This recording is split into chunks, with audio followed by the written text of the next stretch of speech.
In 1957, Will Durant published the sixth of 11 volumes on the story of civilization, the Reformation. At first glance, the title, The Reformation, might suggest a singular focus. Yet, this work is far more expansive in its ambitions. A more accurate, but cumbersome, title would be A History of European Civilization Outside of Italy from 1300 to 1564, or thereabouts, including the history of religion in Italy and an incidental view of Islamic and Judaic civilization in Europe, Africa, and Western Asia. Why such breadth? Because to truly understand the Reformation, we must see it in context, within the grand tapestry of civilizations, conflicts, and transformations that preceded it. The previous volume, The Renaissance, examined Italy from 1304 to 1576. This volume extends our gaze across Europe and beyond. For the Reformation was not born overnight, nor did it begin with Martin Luther. Its roots stretch back to John Wyclif and Louis of Bavaria in the 14th century and to John Huss in the 15th. It was a slow-burning revolution that, in the 16th century, erupted with the monk of Wittenberg.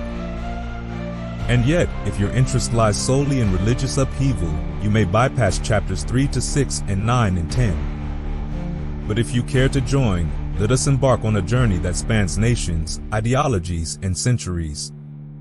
Our journey begins with an exploration of religion's role in human life and society. We will confront the challenges that the Roman Catholic Church faced in the 2 centuries preceding Luther. We'll visit England, Germany, and Bohemia, where the seeds of Reformation were sown. Here, social and religious revolutions often intertwined, sometimes even adopting communistic ideals. From there, we'll recount the fall of Constantinople as told by Gibbon. We'll witness the Ottoman advance toward Vienna, a threat that emboldened many to challenge both emperor and pope. We'll follow Erasmus as he sought peaceful reform within the church. And we'll study Germany on the eve of Luther's rise, tracing the inevitability of his moment. We'll also consider the rivalry between Francis I and Charles V as religious and political forces reshaped Europe. Later we turn to the strangers at the gate, Russia under the Ivans and the Orthodox Church, Islam with its vibrant creed, culture, and power, the Jewish struggle for acceptance within Christendom. Finally, we explore the law, economy, morals, science, and philosophy of Luther's Europe. The epilogue will bring it all together. We will reflect on the Renaissance and Reformation, Catholicism, and the Enlightenment, placing them within the broader context of modern history. This endeavor is as exhilarating as it is daunting. To speak about religion is to invite controversy, perhaps even offense. Will Durant confesses, "I have strived for impartiality, though I admit that our perspectives are shaped by the lives we've lived. For my part, I was raised a devout Catholic. I hold warm memories of the priests, Jesuits, and nuns who guided my early years. Thus, I claim no excuse for prejudice." Each volume and chapter in this series can be listened to independently. You can sit back and watch the story unfold, or skip to the sections that resonate most with the events around you. The following is a comprehensive summary of the story of civilization, the Reformation, highlighting its finest moments. Chapter 1. The Roman Catholic Church. Religion is a fascinating subject. It endures even when scientific advancements challenge its core tenets. Even in this age of reason, countless phenomena remain unexplained by natural causes. Most people feel the need to attribute these occurrences to the supernatural. Religion, then, is the worship of supernatural beings. It offers comfort and meaning in a world that is chaotic and brutal. People crave supernatural aid when natural forces fail them, and they find solace in the belief that their existence has a divine purpose. They long to believe that life's grand drama unfolds according to a just and noble plan. For 1,000 years, the Christian Church provided these gifts to the people. It shaped the figure of Jesus into a model of virtue. The Church established a creed that gave meaning to every life, connecting individuals to God through sacred scriptures, a moral code, and the Church itself as the earthly representative of divine power. The Church's teachings were brought to life through art, music, and ritual, captivating even those who could not read. However, the Church's influence waned as it transitioned from a period of profound sincerity and devotion to one increasingly preoccupied with self-preservation and finances. The relocation of the papacy to Avignon under French influence marked the beginning of this decline.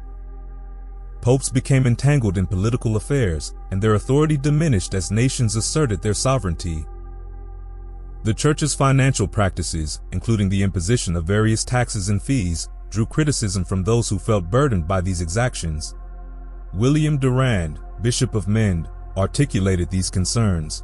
The whole Church might be reformed if the Church of Rome would begin by removing evil examples from herself, by which men are scandalized. For in all lands the Church of Rome is in ill repute. The whole Christian folk take from the clergy examples of gluttony, since the clergy feast more luxurious than princes and kings. Periods where rival popes fought over authority, known as papal schisms, along with corruption, nepotism, and the sale of church offices to enrich their own families. Popes like Alexander VI even defied the Church's stance on clerical celibacy, fathering multiple children. The Church's reputation was ripped to shreds. A German envoy, observing the financial practices of the Roman court, wrote in 1430, "Greed reigns supreme in the Roman court, and day by day finds new devices for extorting money from Germany. Many questions in regard to the papacy will arise, or else obedience will be renounced, to escape from these outrageous exactions by the Italians." The selling of indulgences, meant to reduce the earthly penalties for sins that had been forgiven, became a controversial issue. Many perceived this practice as the Church exploiting popular belief for financial gain. Critics like the Chancellor of Oxford University at the time commented, "Sinners say nowadays, 'I care not how many evils I do in God's sight, for I can easily get remission of all guilt by an absolution granted to me by the Pope, whose written grant I have bought for 4 or 6 pence, or have won as a stake for a game of tennis.' For these indulgence mongers wander over the country and give a letter of pardon, sometimes for 2 pence, sometimes for a draught of wine or beer, or even for the hire of a harlot, or for carnal love." Despite attempts at reform, the Church struggled to address its systemic issues. Its efforts proved largely ineffective, failing to stop the rising tide of discontent. This set the stage for a religious revolution, the Reformation. Chapter 2. England. A tumultuous century. On February 25, 1308, Edward II was crowned King of England in Westminster Abbey. He swore a solemn oath to uphold the laws and customs of England, promising peace and justice to the clergy and people. However, Edward quickly turned over the government to corrupt officials and indulged in a life of frivolity with Piers Gaveston. This led to a rebellion by the barons, who captured and killed Gaveston in 1312.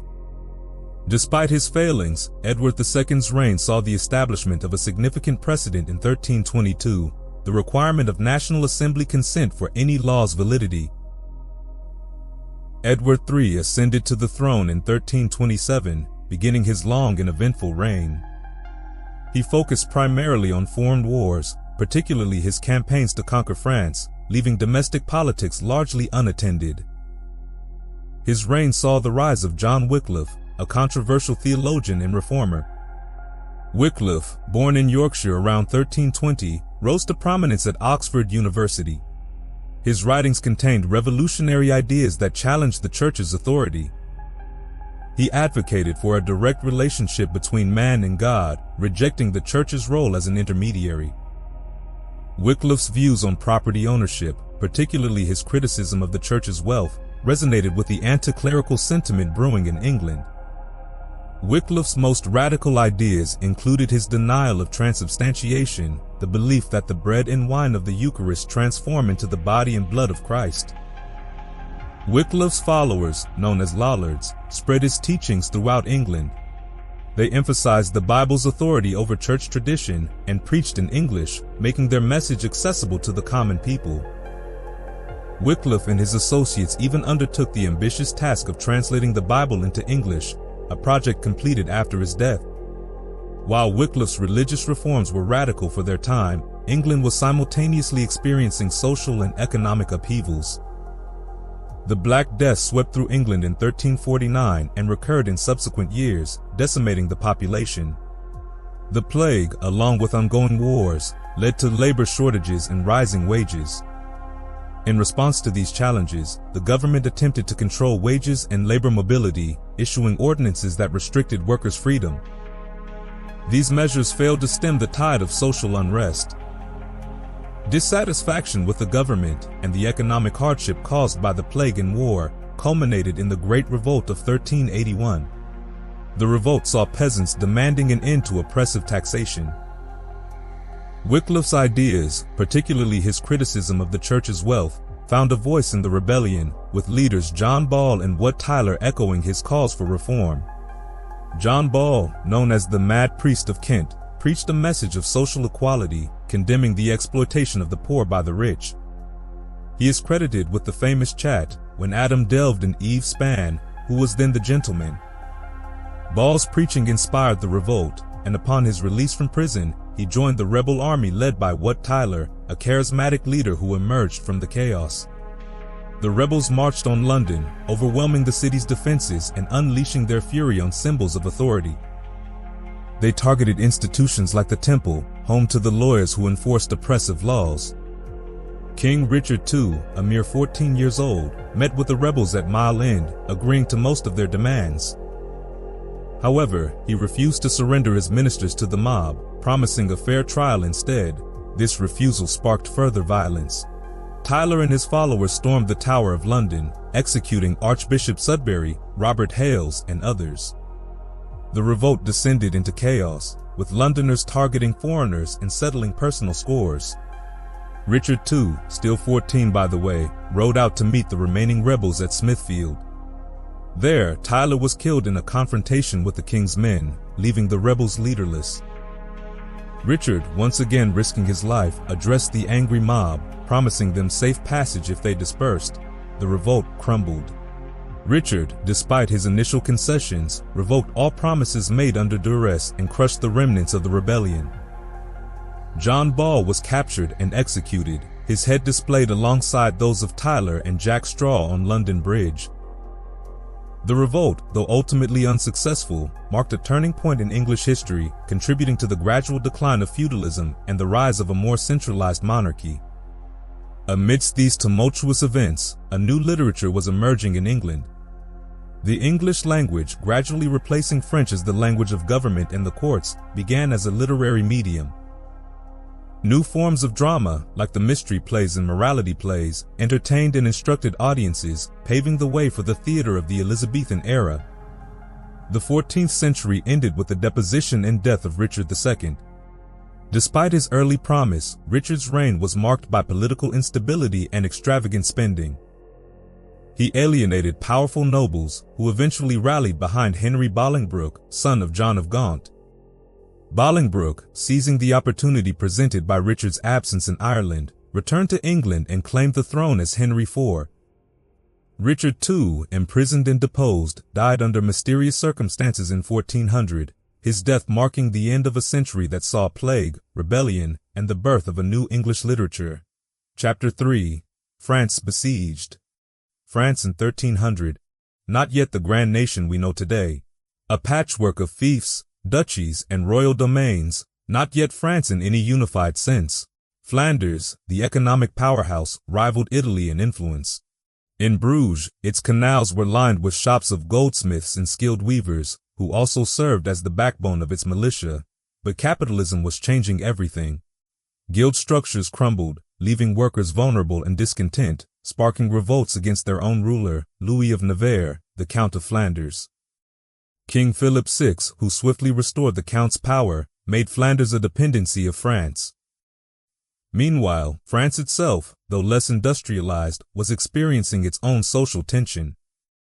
In 1300, the restless shepherds and laborers known as the pastorals rose up, pillaging and defying authority, killing everyone in their path. They met a grim fate in Aix-Mortes.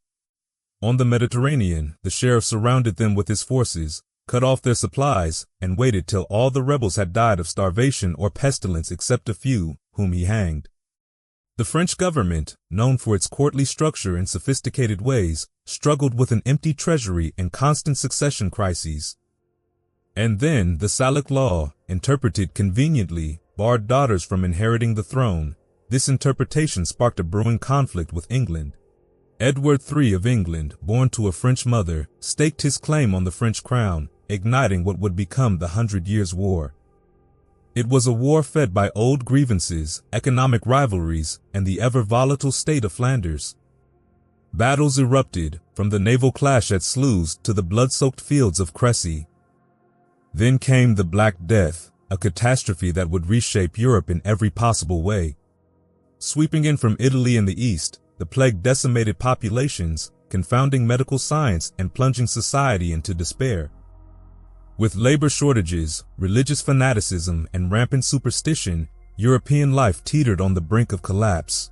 Yet, the war pressed on. The humiliating Treaty of Bretigny ceded vast swathes of territory to England, but a battered France refused to bow. Under Charles V, a clever and capable king despite his frail health, the French mounted a recovery. Guided by the military brilliance of Bertrand du Guesclin, they reclaimed lost ground, but peace was short-lived. Charles VI's tragic madness plunged France back into turmoil, creating a power vacuum that Henry V of England seized with ruthless efficiency. Agincourt followed, another bloody defeat. Then came the Treaty of Troyes, the lowest point in French history, where the English king was named heir to the French throne. France seemed broken. The country was ravaged by lawlessness, poverty, and moral decay. And yet, out of this darkness emerged a spark of resilience. Writers like Froissart wrote of chivalry, war, and intrigue, preserving a fading ethos of aristocratic valor. Poets like Charles of Orleans captured the era's melancholy with verses of love and loss. Then, as if by miracle, Joan of Arc appeared.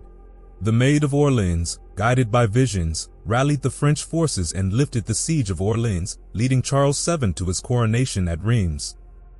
Her politically motivated capture and trial for heresy led to a martyr's death by fire, but Joan became a beacon of hope and resistance.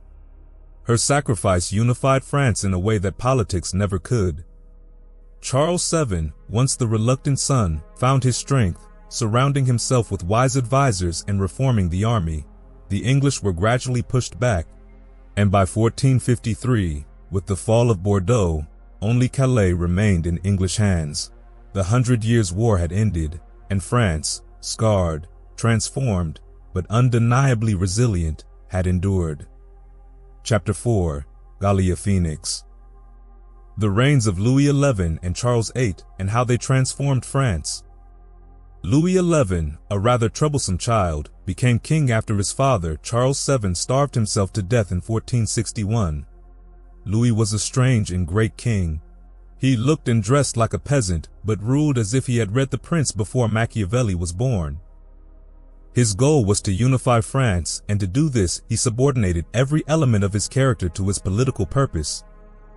Louis used diplomacy, espionage, and bribery more than force to get what he wanted.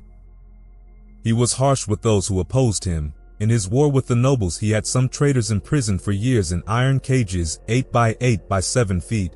These were contrived by the Bishop of Verdun, who later occupied one for 14 years. Louis found France a loose association of feudal and church principalities, and he made it a nation, the most powerful in Latin Christendom. He improved industry, bringing in silk weavers from Italy and miners from Germany, and allied the government with the rising mercantile and financial bourgeoisie. To achieve these ends, Louis XI had to bring the feudal barons to submission. Over time, Louis fought many conflicts, decapitated some of the opposing barons, and bought the support of others.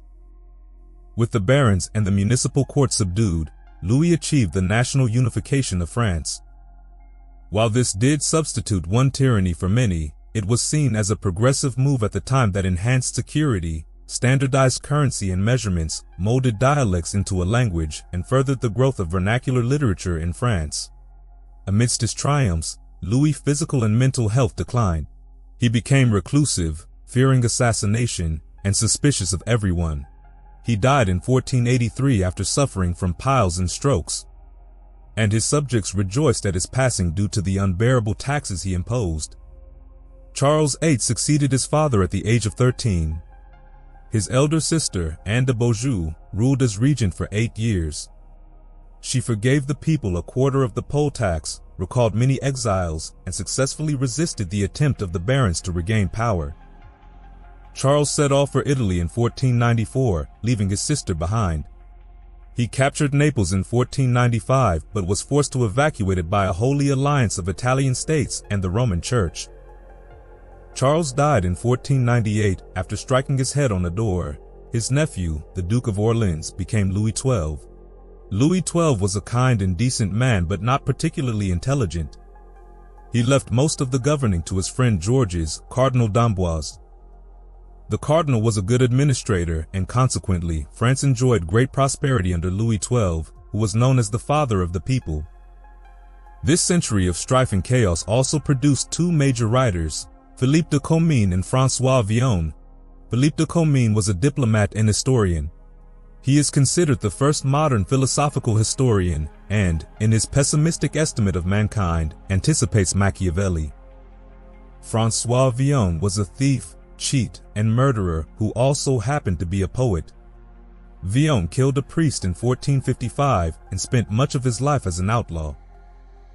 He was imprisoned on a number of occasions and composed poetry in prison. His most famous works are Le Petit Testament and Le Grand Testament.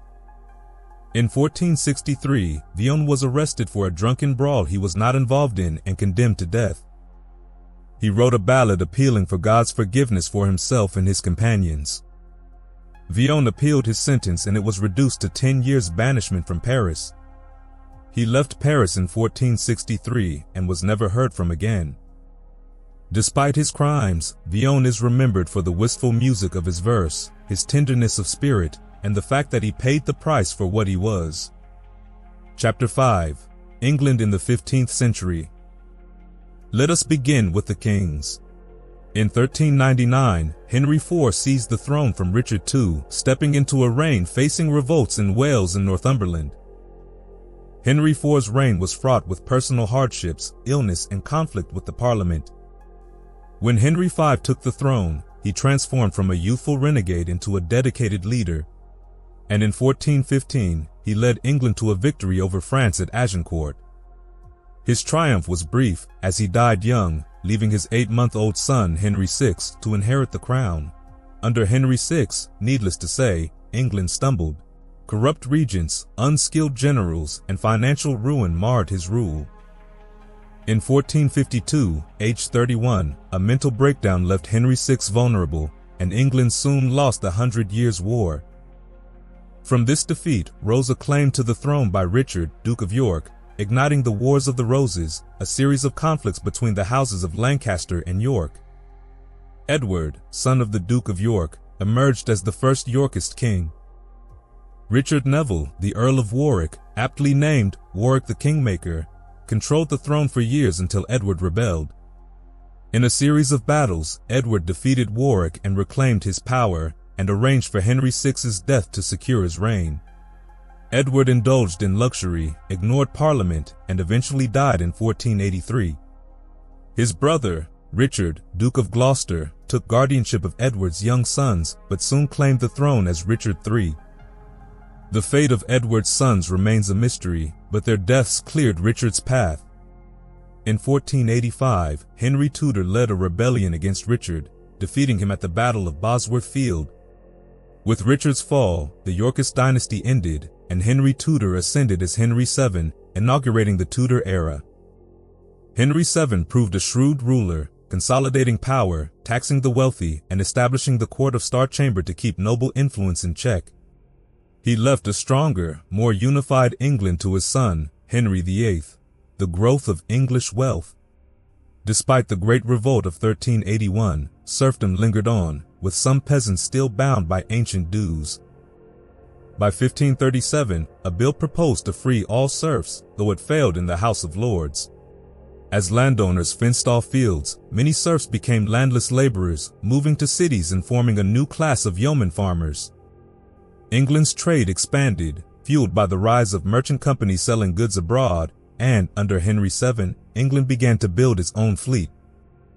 Henry commissioned John Cabot to explore a northern route to Asia.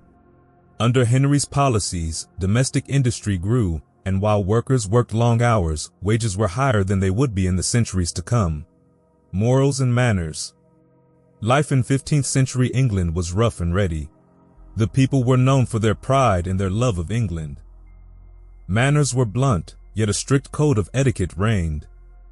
Marriage was a business matter. Girls were valued for their modesty, virginity was prized, and adultery was common, particularly among the noble classes. Lawlessness was endemic, fueled by decades of war. The upper class often indulged in luxuries, but the moral fiber of society lay in the lives of ordinary folk. As castles transformed into manor houses, homes grew more comfortable, with chimneys and finer furnishings. Hygiene was poor, floors were strewn with rushes, rarely changed, and meals were eaten by hand as forks were scarce.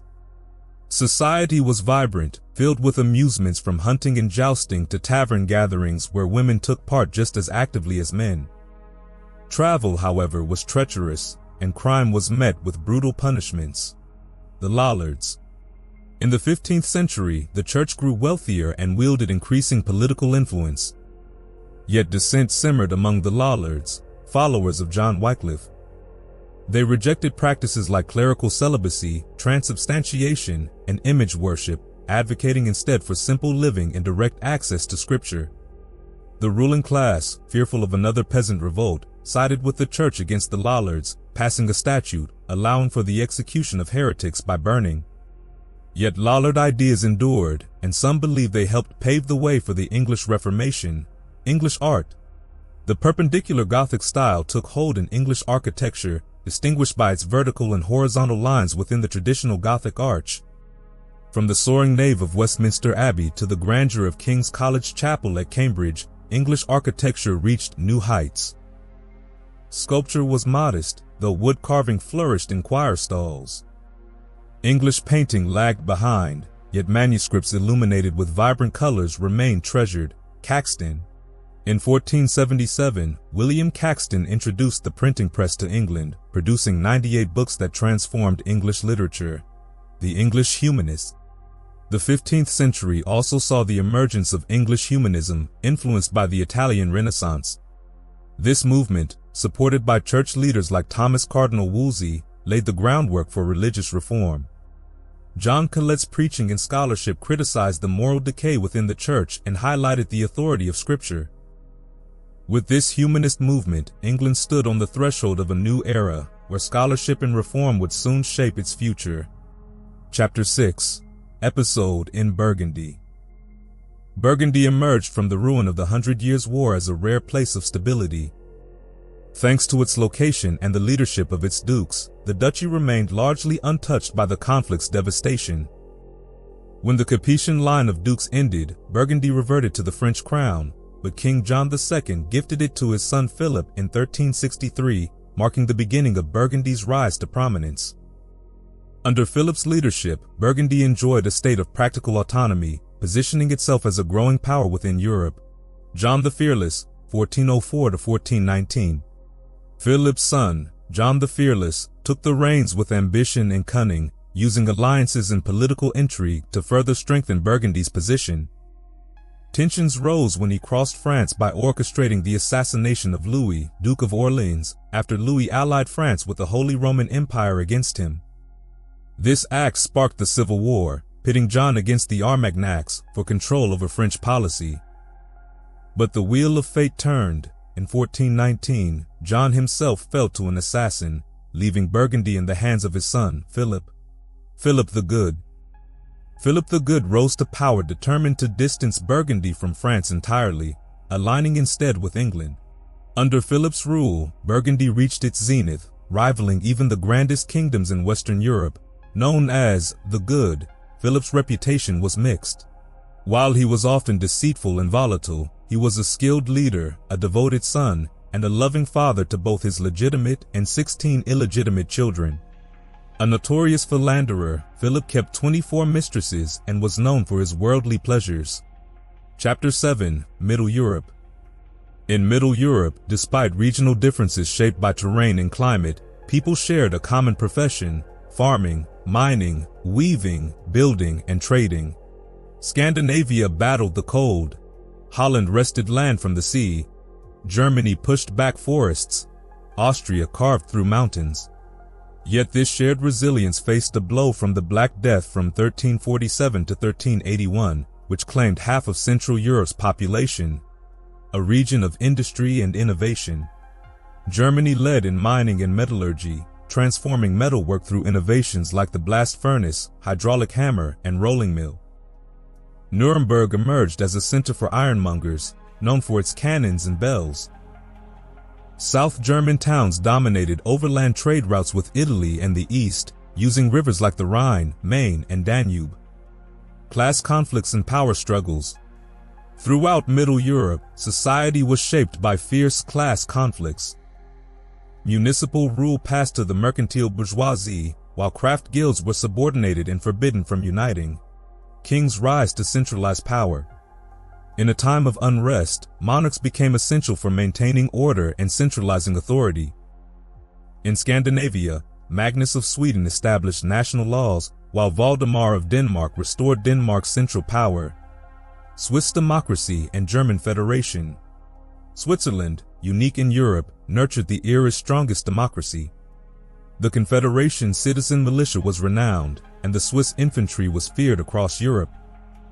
Germany, too, functioned as a federation, though its states were governed by princes with limited allegiance to the Holy Roman Emperor. Germany's electoral body, the Kurfürstentag, chose the King of the Romans, who became Holy Roman Emperor upon coronation by the Pope. However, imperial authority was based more on tradition than on power, weakened by the fall of the Hohenstaufen dynasty in the 13th century. By 1400, the Holy Roman Empire was a loosely connected association of Germany, Austria, Bohemia, Holland, and Switzerland. Struggles between the papacy and the empire.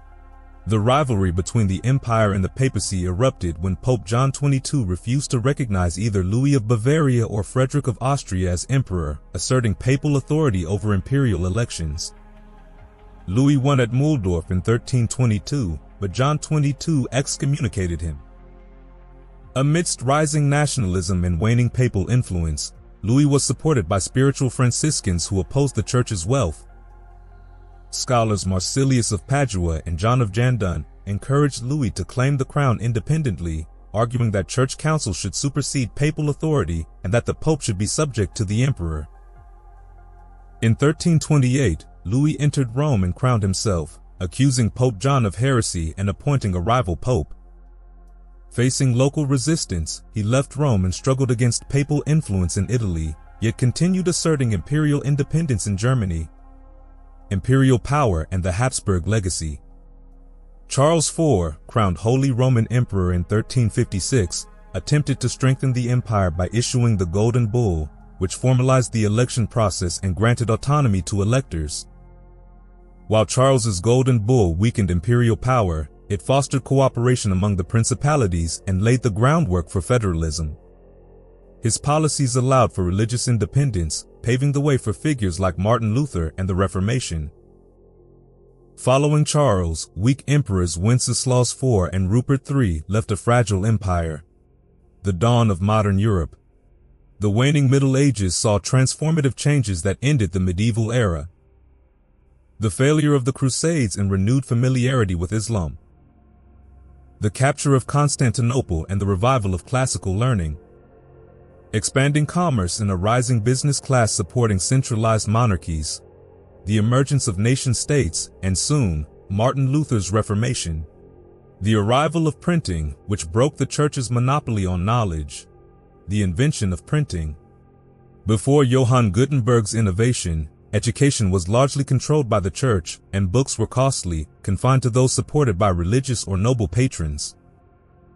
In the 14th century, as literacy rose and schools spread, demand for books increased. The business class found literacy beneficial, and women from middle and upper classes began reading for pleasure. With the rising demand for books, Gutenberg's breakthrough, printing with movable type, was born. Though printing technology had existed in ancient times, typography, or printing with movable type, originated in East Asia. Gutenberg developed this technology in Europe during the 1440s in Strasbourg and Mainz. He printed the first dated book in 1454, followed by the famed Gutenberg Bible in 1456. When Mainz was sacked in 1462, Gutenberg's printers scattered across Europe, spreading the art of printing. The impact of printing. Printing enabled cheap, accurate reproduction of texts, making education in books accessible to a wider audience. It helped spread Martin Luther's ideas, fueling the Reformation, and eventually paved the way for the Enlightenment. Printing dismantled the Church's monopoly on learning, encouraged vernacular literature, and promoted international scientific collaboration. Chapter 8, The Western Slavs. Bohemia's Golden Age and the Rise of Reform. In the 14th century, Bohemia, modern-day Czech Republic, rose within the Holy Roman Empire, laying the groundwork for the pre-Lutheran Reformation. The Luxembourg dynasty began in 1310 when John of Luxembourg took the throne, though his chivalrous adventures abroad often left Bohemia's administration neglected. In 1336, John contracted a disease that left him blind. John's end came in battle 10 years later, where he assisted the French against Edward III of England. When the French retreated, the blind king ordered 2 knights bind their horses on either side to his and lead him against the English, saying, "So will it God, it shall not be said that a king of Bohemia flies from the battlefield." 50 of his knights were killed around him. He was mortally wounded and was taken dying to the tent of the victorious English king. Edward sent the corpse back to Charles, the son of John, with a courtly message, "This day has fallen the crown of chivalry." John's son, Charles IV, ascended the throne and brought a new era of prosperity to Bohemia. Under his guidance, Prague became a European capital. Charles founded the University of Prague in 1347. Charles' reign is remembered as Bohemia's Golden Age, as his court became a place for Bohemian humanism. Yet Charles's successor, Wenceslaus, struggled with the nobility, who viewed his rule as a threat and twice imprisoned him, once by his own brother, Sigismund of Hungary.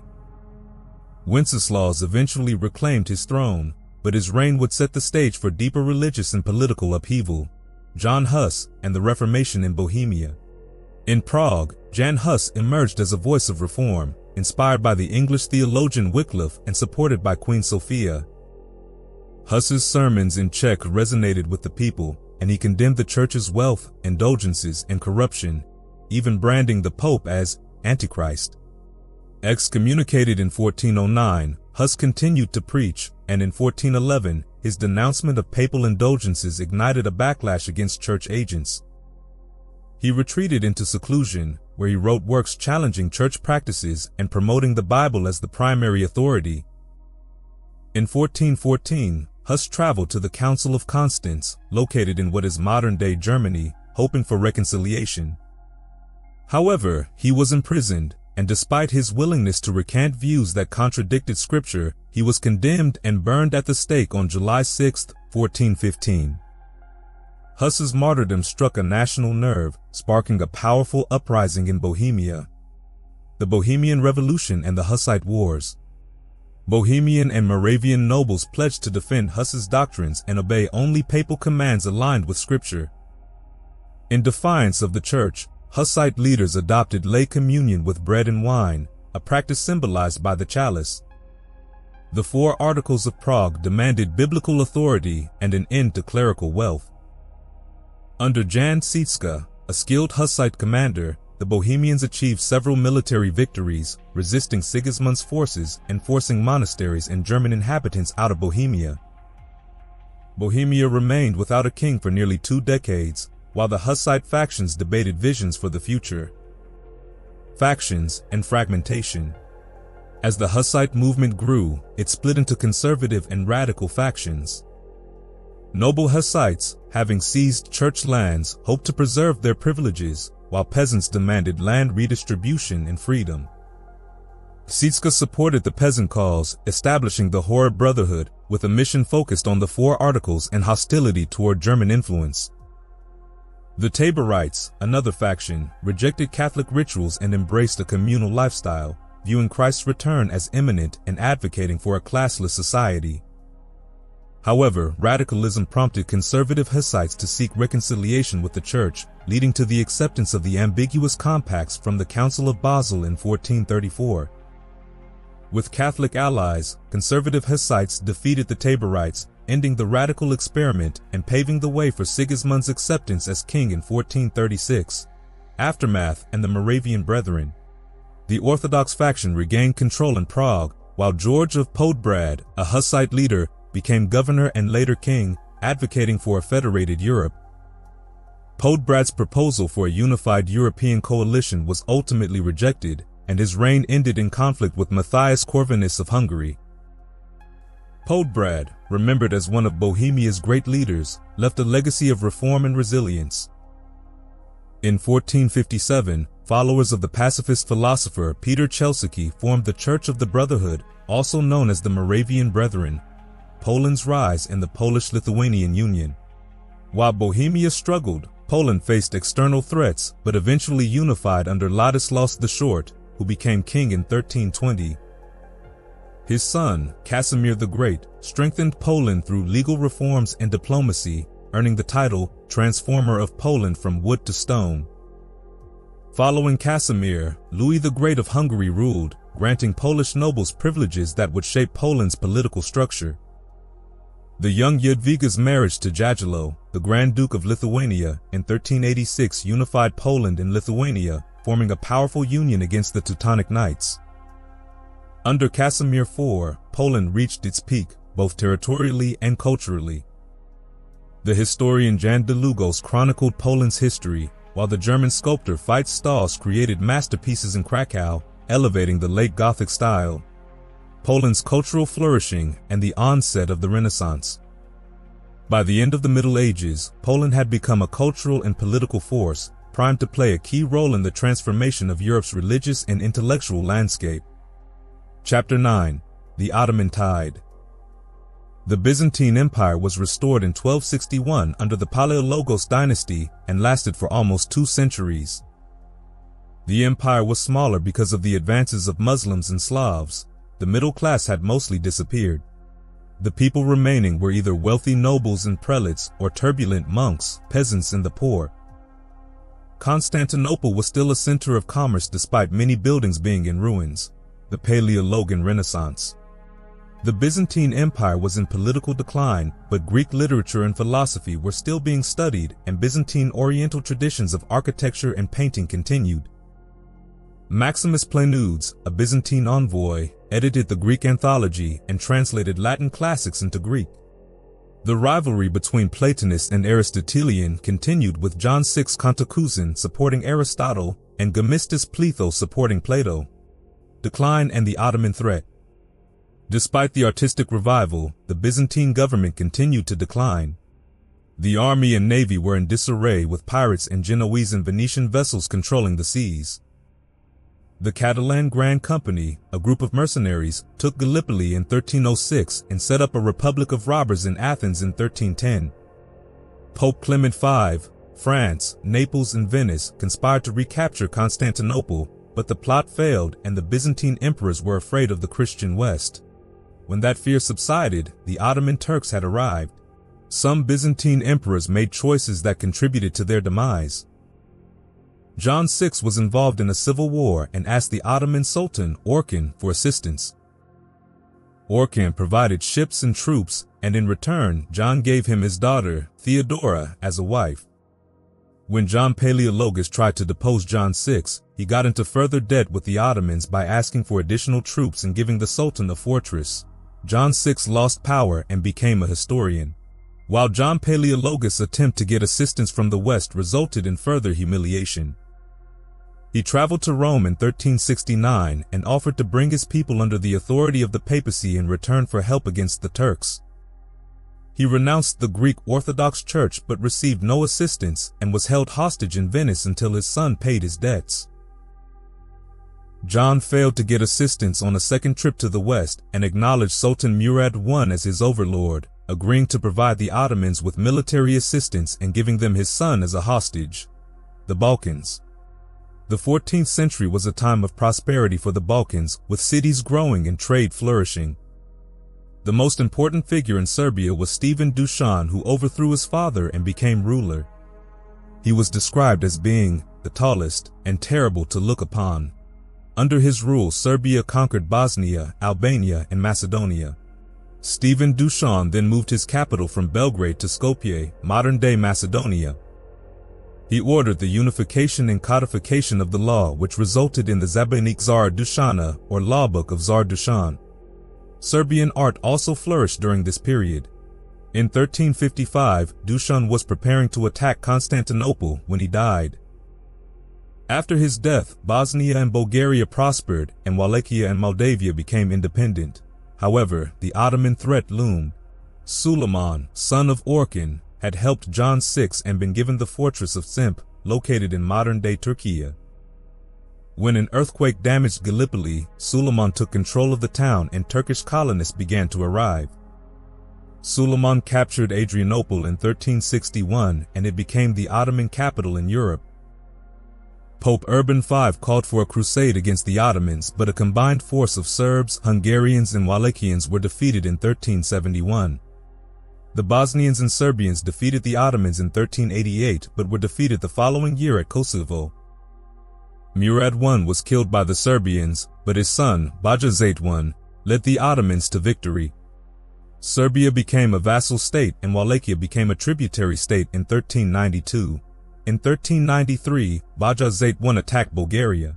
The capital, Tmavo, fell after a 3-month siege, and the nobles were massacred. Once again, the Pope called for a crusade, and King Sigismund of Hungary assembled an army. The Crusaders, confident of victory, besieged Nicopolis but were defeated by the Ottomans in 1396. Bajazet had 10,000 prisoners executed.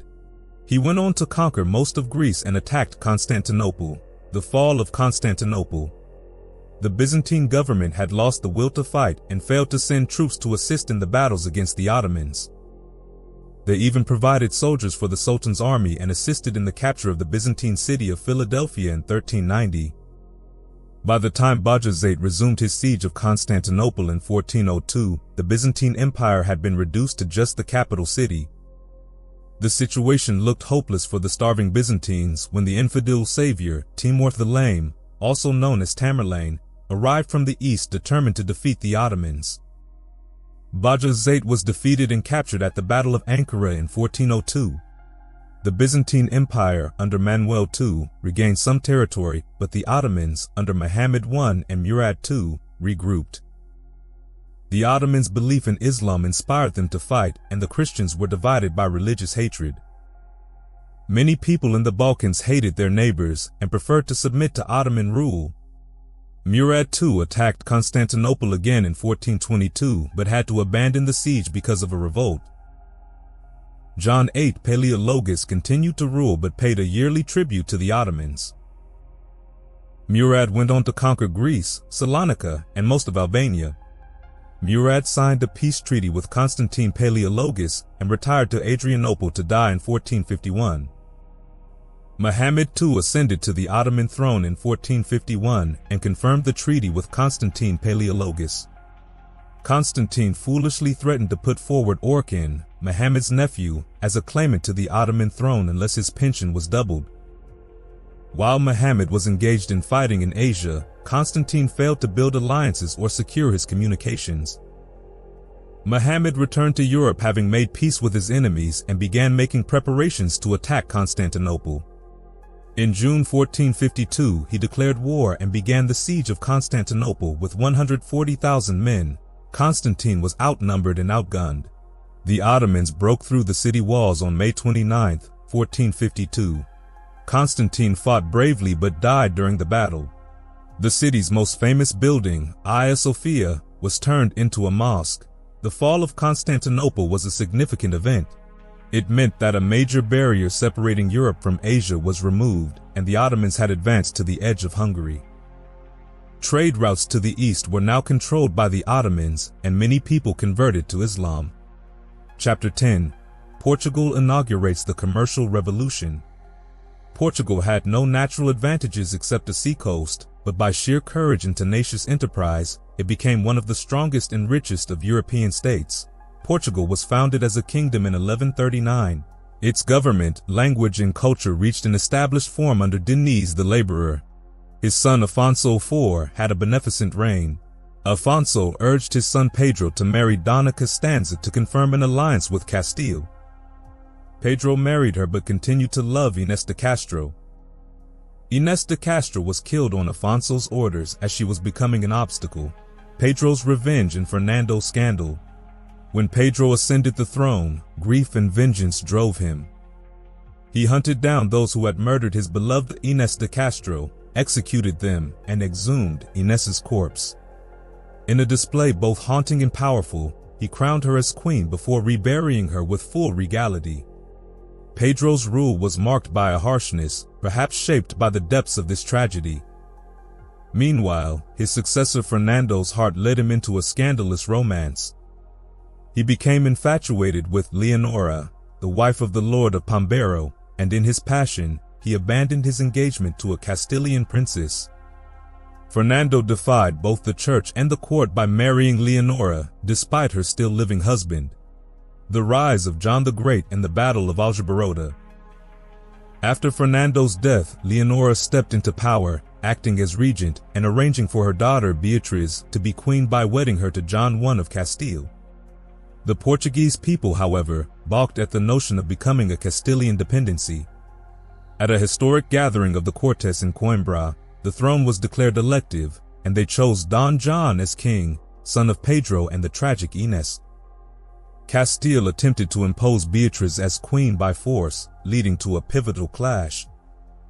On August 14, 1385, John defeated Castilian forces at the Battle of Aljubarrota, securing Portugal's independence, a victory still celebrated as Portugal's Independence Day. John the Great inaugurated a reign of 48 years, establishing the Aviz dynasty, which would govern for 2 centuries. During his rule, administration, law, and the judiciary were reformed, and the Portuguese language was made official. Portuguese literature found its voice, and the national spirit expressed itself in art. In 1436, a beautifully designed chapel was added to honor the bastard king who had become a national hero, Henry the Navigator in the Commercial Revolution. One of John the Great's sons, Henry the Navigator, inaugurated the commercial revolution that was to transform the map of the globe. When John I captured Ceuta from the Moors in 1415, he left the 21-year-old Henry as governor of that strategic stronghold. Excited by Muslim accounts of Timbuktu and Senegal and the gold, ivory, and slaves to be had along the West African coast, Henry was determined to explore that terrain and add it to Portugal. Henry does not appear to have thought of a route around Africa, but that was the historic result of his work. In 1420, he set up an informal clearinghouse of nautical knowledge and enterprise. For 40 years, he and his aides gathered and studied there, and sent out vessels. Portuguese expansion. One of Henry's captains rediscovered Madeira in 1418. Portuguese colonists developed its resources, and soon its sugar and other products repaid the cost of colonization. It was Africa that lured Henry most insistently. Catalan and Portuguese navigators had sailed some 900 miles down the west coast as far as Bojador. Captain Gillians returned to Sagres in 1433 with apologies about not going further. Henry ordered him forth again and ordered him to bring back a clear account of the lands and seas south of the forbidding cape. Gillians reached 150 miles beyond Bojador, located to the west of the Sahara Desert, and was astonished to find lush vegetation in equatorial regions. 6 years later, Nuno Tristão sailed down to Capo Blanco and brought home some sturdy Africans who were at once baptized and enslaved. This was the inauguration of the African slave trade. Henry's ships went out officially to explore and convert, but actually to get gold, ivory, and slaves. Captain Lanzarote in 1444 brought back 165 blackamoors, as they were called. These blackamoors were set to tilling the lands of the monastic military order of Jesus Christ. A Portuguese contemporary described the capture of these black Moors. Our men, crying out, "Santiago, San Jorge, Portugal," fell upon them, killing or capturing all they could. There you might have seen mothers catch up their children, husbands their wives, each one escaping as best he could. Some plunged into the sea, others thought to hide themselves in the cumbers of their hovels, others hid their children under the shrubs, where our men found them. And at last our Lord God, who gives to all a due reward, gave to our men that day a victory over their enemies, and in recompense for all their toil in his service they took 165 men, women, and children, not counting the slain. By 1448, over 900 African slaves had been brought to Portugal. The Muslims of North Africa had anticipated the Christians in developing a slave trade, and African chieftains themselves bought slaves from the Portuguese with ivory and gold. Vasco da Gama reaches India. In 1497, King Manuel commissioned Vasco da Gama to sail around Africa to India. The 28-year-old captain voyaged to the Cape of Good Hope, then to Calicut, a main nexus of east-west and north-south trade in Asia, where he anchored on May 20, 1498. Landing, he was at once arrested as a pirate and narrowly escaped execution. With remarkable courage he overcame Indian suspicions, won permission for the Portuguese to trade, took on a rich cargo, and left Calicut August 29 for a year-long return to Lisbon. The Portuguese had finally found a route to India. They were now free from the costly fees suffered by taking routes that were controlled by Italy. Portuguese expansion continues.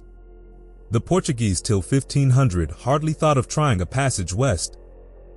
But in that year, Pedro Cabral, driven from the course that he had set for India via Africa, stumbled upon Brazil.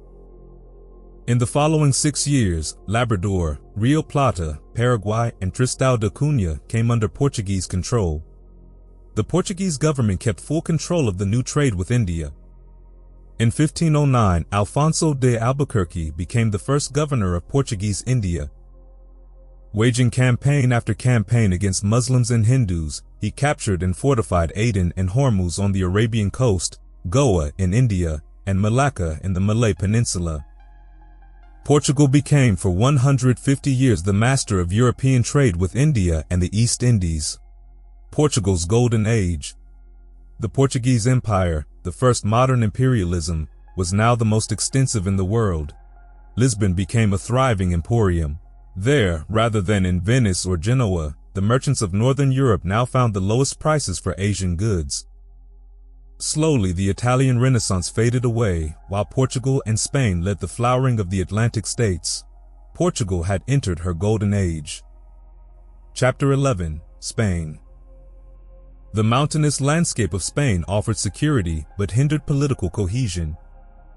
Among the Spanish kingdoms, Castile emerged as the most powerful. King Alfonso XI, reigning from 1312 to 1350, strengthened Castilian laws and judicial systems, yet his succession was marred by family drama. His legitimate son, Pedro el Cruel, took the throne in 1350, much to the dismay of Alfonso's 9 illegitimate sons. Pedro's reign, marked by betrayal and revenge, ended when he was killed by his half-brother, Henry of Trastamara, who then ascended as Henry II of Castile in 1369. The people of Spain and their culture. Despite the tumultuous monarchy, the Spanish people built a rich civilization. Spain's population blended many ancestries, including Celtic, Roman, Arab, Berber, and Jewish, resulting in a unique and vibrant society. Social classes ranged from slaves and peasants at the base, through artisans and merchants, up to the knights, nobles, and clergy. Yet Spanish trade faced significant obstacles: royal monopolies, countless tolls, different standards of weights and measures, and rampant banditry and piracy. Religious tensions simmered as economic competition among Catholics, Muslims, and Jews increased, exacerbated by the skilled business acumen of Spain's Muslim and Jewish population. Although the Spanish Jews faced periods of heavy persecution, taxation, and forced conversions, they continued to thrive and even attain positions of influence under sympathetic rulers. Granada, the last Muslim kingdom. Granada, described by Ibn Battuta as a city unequaled by any city in the world, was a beacon of prosperity and cultural richness, its ruling class patronizing artists, poets, and scholars. Yet Christian Spain, both envious and hostile, sought to reclaim Granada. When Granada's emir Ali Abu al-Hassan stopped paying tribute to Castile, declaring, Our mint now coins nothing but swords and blades. A new phase in the Reconquista began. Ferdinand and Isabella, unification and reform. Spain entered a transformative period with the marriage of Ferdinand of Aragon and Isabella of Castile in 1469. This union not only joined three states but brought together two rulers of complementary strengths. Isabella, admired for her beauty and incorruptibility, managed Castile's internal affairs, while Ferdinand, a skilled statesman and warrior, ruled Aragon and shared authority in Castile. Together, they restored stability by reorganizing the judiciary, limiting noble power, and appointing capable officials. The Spanish Inquisition. Concerned about conversos, Jews who had converted to Christianity, suspected of retaining Jewish practices, Ferdinand and Isabella re-established the Inquisition in Spain. In 1478, Pope Sixtus IV issued a bull granting them the power to appoint inquisitors, effectively placing the Inquisition under royal control. The Inquisition used various methods to root out heresy, from solitary confinement to torture, with punishments ranging from public penance to death by burning at the stake. Despite resistance from some educated circles, the Inquisition was generally supported by the Christian populace, instilling both fear and an era of religious conformity that would cast a long shadow over Spanish society. The expulsion of the Jews. In 1492, concerned about the influence of unconverted Jews on the conversos, Ferdinand and Isabella issued an edict expelling all unbaptized Jews from Spain. This edict forced approximately 100,000 Jews to leave within a short time, forbidding them to take silver, gold, or currency, which inflicted significant financial losses. Portugal offered refuge temporarily, but later expelled them under pressure from Spain. The expulsion of the Muslims. The Muslims faced a similar fate after the fall of Granada. Although religious freedom had been guaranteed at the time of Granada's surrender, Isabella, swayed by the religious zeal of Ximenes, decreed in 1499 that the Muslims must convert or leave. By 1500, another royal edict ordered all Muslims in Castile and Leon to either convert or go into exile. Cardinal Richelieu called the Edict of 1500 the most barbarous in history. But the Friar Bleda thought it the most glorious event in Spain since the time of the Apostles. Now, he added, religious unity is secured, and an era of prosperity is certainly about to dawn. The loss of the skilled Muslim population left Spain religiously unified but deprived of valuable cultural and economic contributions. The death of Isabella and Ferdinand's later years. Isabella died in 1504, heartbroken from the deaths of several children and her daughter Juana's mental instability. Ferdinand continued to expand Spain's influence, reclaiming territories, conquering Naples, and further consolidating power, though his later years were marked by suspicion and ruthlessness. He died in 1516. Chapter 12. The Growth of Knowledge. The 14th and 15th centuries, traditionally considered part of the Middle Ages, saw rational study struggling to flourish amidst a prevalent atmosphere of superstition. Magicians. The 14th and 15th centuries had widespread belief in occult forces and practices like sorcery, witchcraft, and astrology. Astrology was widely accepted, with princes consulting astrologers for guidance in their decisions.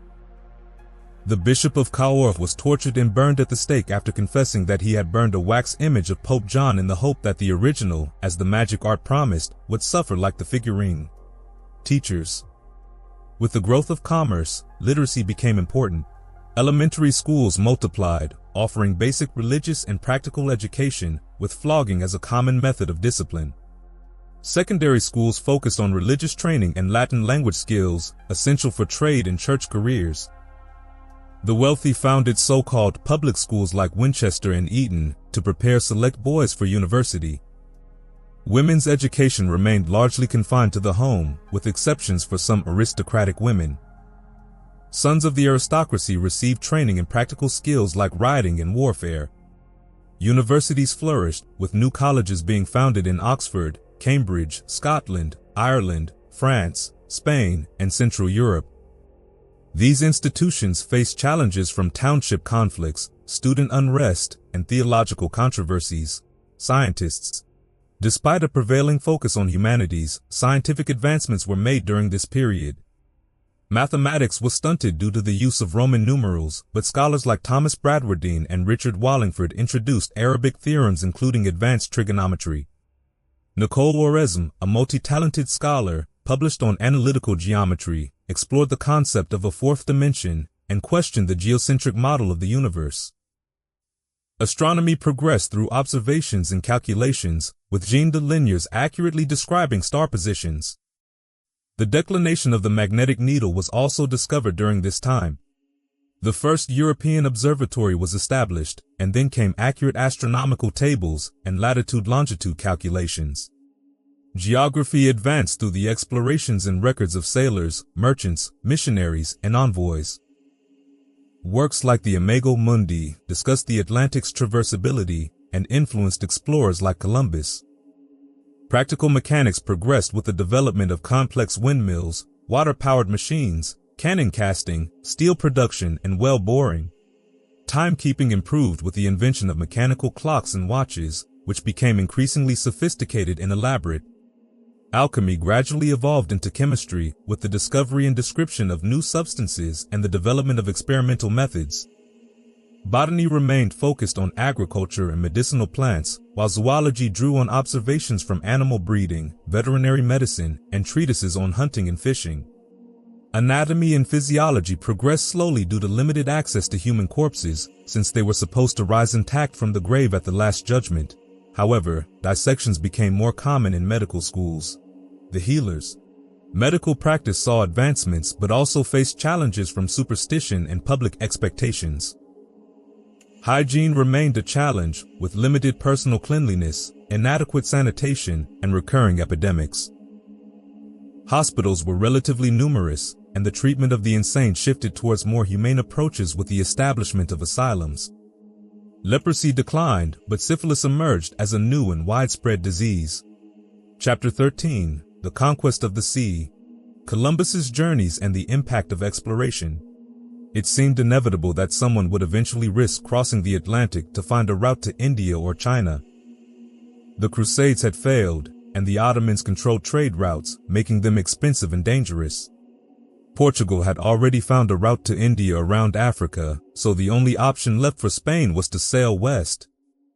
The idea that the earth was round had already been established, and scientific errors led people to believe that Asia was closer than it actually was.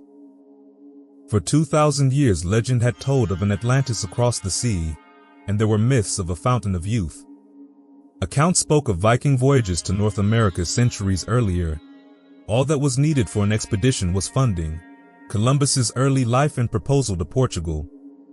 Christopher Columbus, born in Genoa, Italy, adopted the Spanish name Cristobal Colon while living and working in Spain. After working as a weaver, Columbus became a sailor at 14. In 1476, the ship he was sailing on to Lisbon was attacked by pirates and sank, but he managed to swim 6 miles to shore. Columbus then sailed to England, Iceland, and back to Lisbon, where he married and made maps. He sailed to the African coast with a Portuguese fleet in 1482. Columbus studied various geographical and historical texts that fueled his belief in a westward route to Asia. He estimated the distance to be much shorter than it actually was. He presented a proposal to King John of Portugal to explore the Atlantic. When the proposal was rejected, he tried to secure support from Genoa, Venice, and England, and then finally Columbus turned to Spain. Securing support from Spain in the first voyage. Columbus was a middle-aged man with a distinctive appearance. He was described as pious and modest by some, while others saw him as vain and greedy. He had an illegitimate son after his wife's death. In 1486, he presented his proposal to Queen Isabella of Castile, who referred it to a committee. The committee rejected the plan, but the king and queen gave him a small allowance and a letter of support. The committee rejected the plan again in 1491, prompting Columbus to consider seeking support from France. Luis de Santander, Ferdinand's finance minister and a Jewish convert, convinced Isabella to fund the expedition, emphasizing potential riches and the opportunity to spread Christianity. Santander and other Jewish individuals helped secure the necessary funds, and on April 17, 1492, King Ferdinand signed the agreement. Columbus set sail from Palos 4 months later, with 3 ships and 88 men.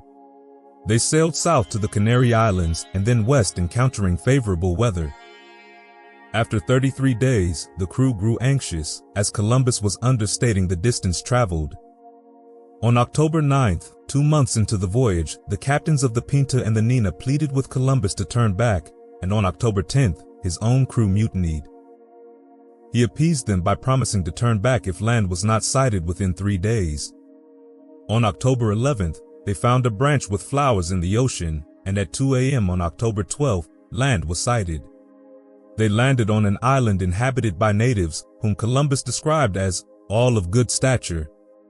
He named the island San Salvador, claimed it for Spain, and exchanged gifts with the friendly natives. However, he also noted the natives' lack of weapons and saw an opportunity to subjugate them. These people are very unskilled in arms. With 50 men they could all be subjected and made to do all that one wished. Searching for gold, reaching Haiti, and the second voyage. Disappointed by the lack of gold in San Salvador, Columbus sailed on, landing in Cuba on October 28th. He believed he was near China, but failed to find the Great Khan. The diplomats he sent to find the Khan came back with reports of male and female natives smoking tobacco herbs rolled into a cigar, which was inserted into the nose. Columbus left Cuba on December 4th, taking natives as prisoners to serve as interpreters.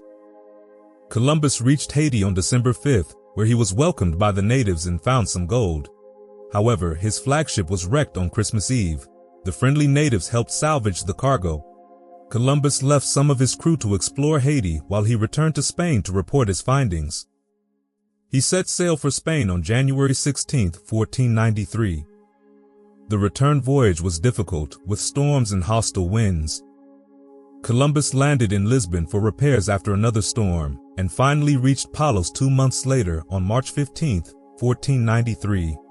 Papal bulls, the Treaty of Tordesillas, and further exploration. Columbus was welcomed by the king and queen in Barcelona and received the title Admiral of the Ocean Sea. To secure Spain's claim to the new lands, Pope Alexander VI issued bulls dividing non-Christian lands between Spain and Portugal. The Portuguese rejected this division, leading to the Treaty of Tordesillas in 1494, which established a new line of demarcation. Eager for gold, Ferdinand and Isabella equipped Columbus with 17 ships for a second voyage, which set sail on September 25, 1493. He discovered Dominica and the Virgin Islands, then reached Puerto Rico before returning to Haiti.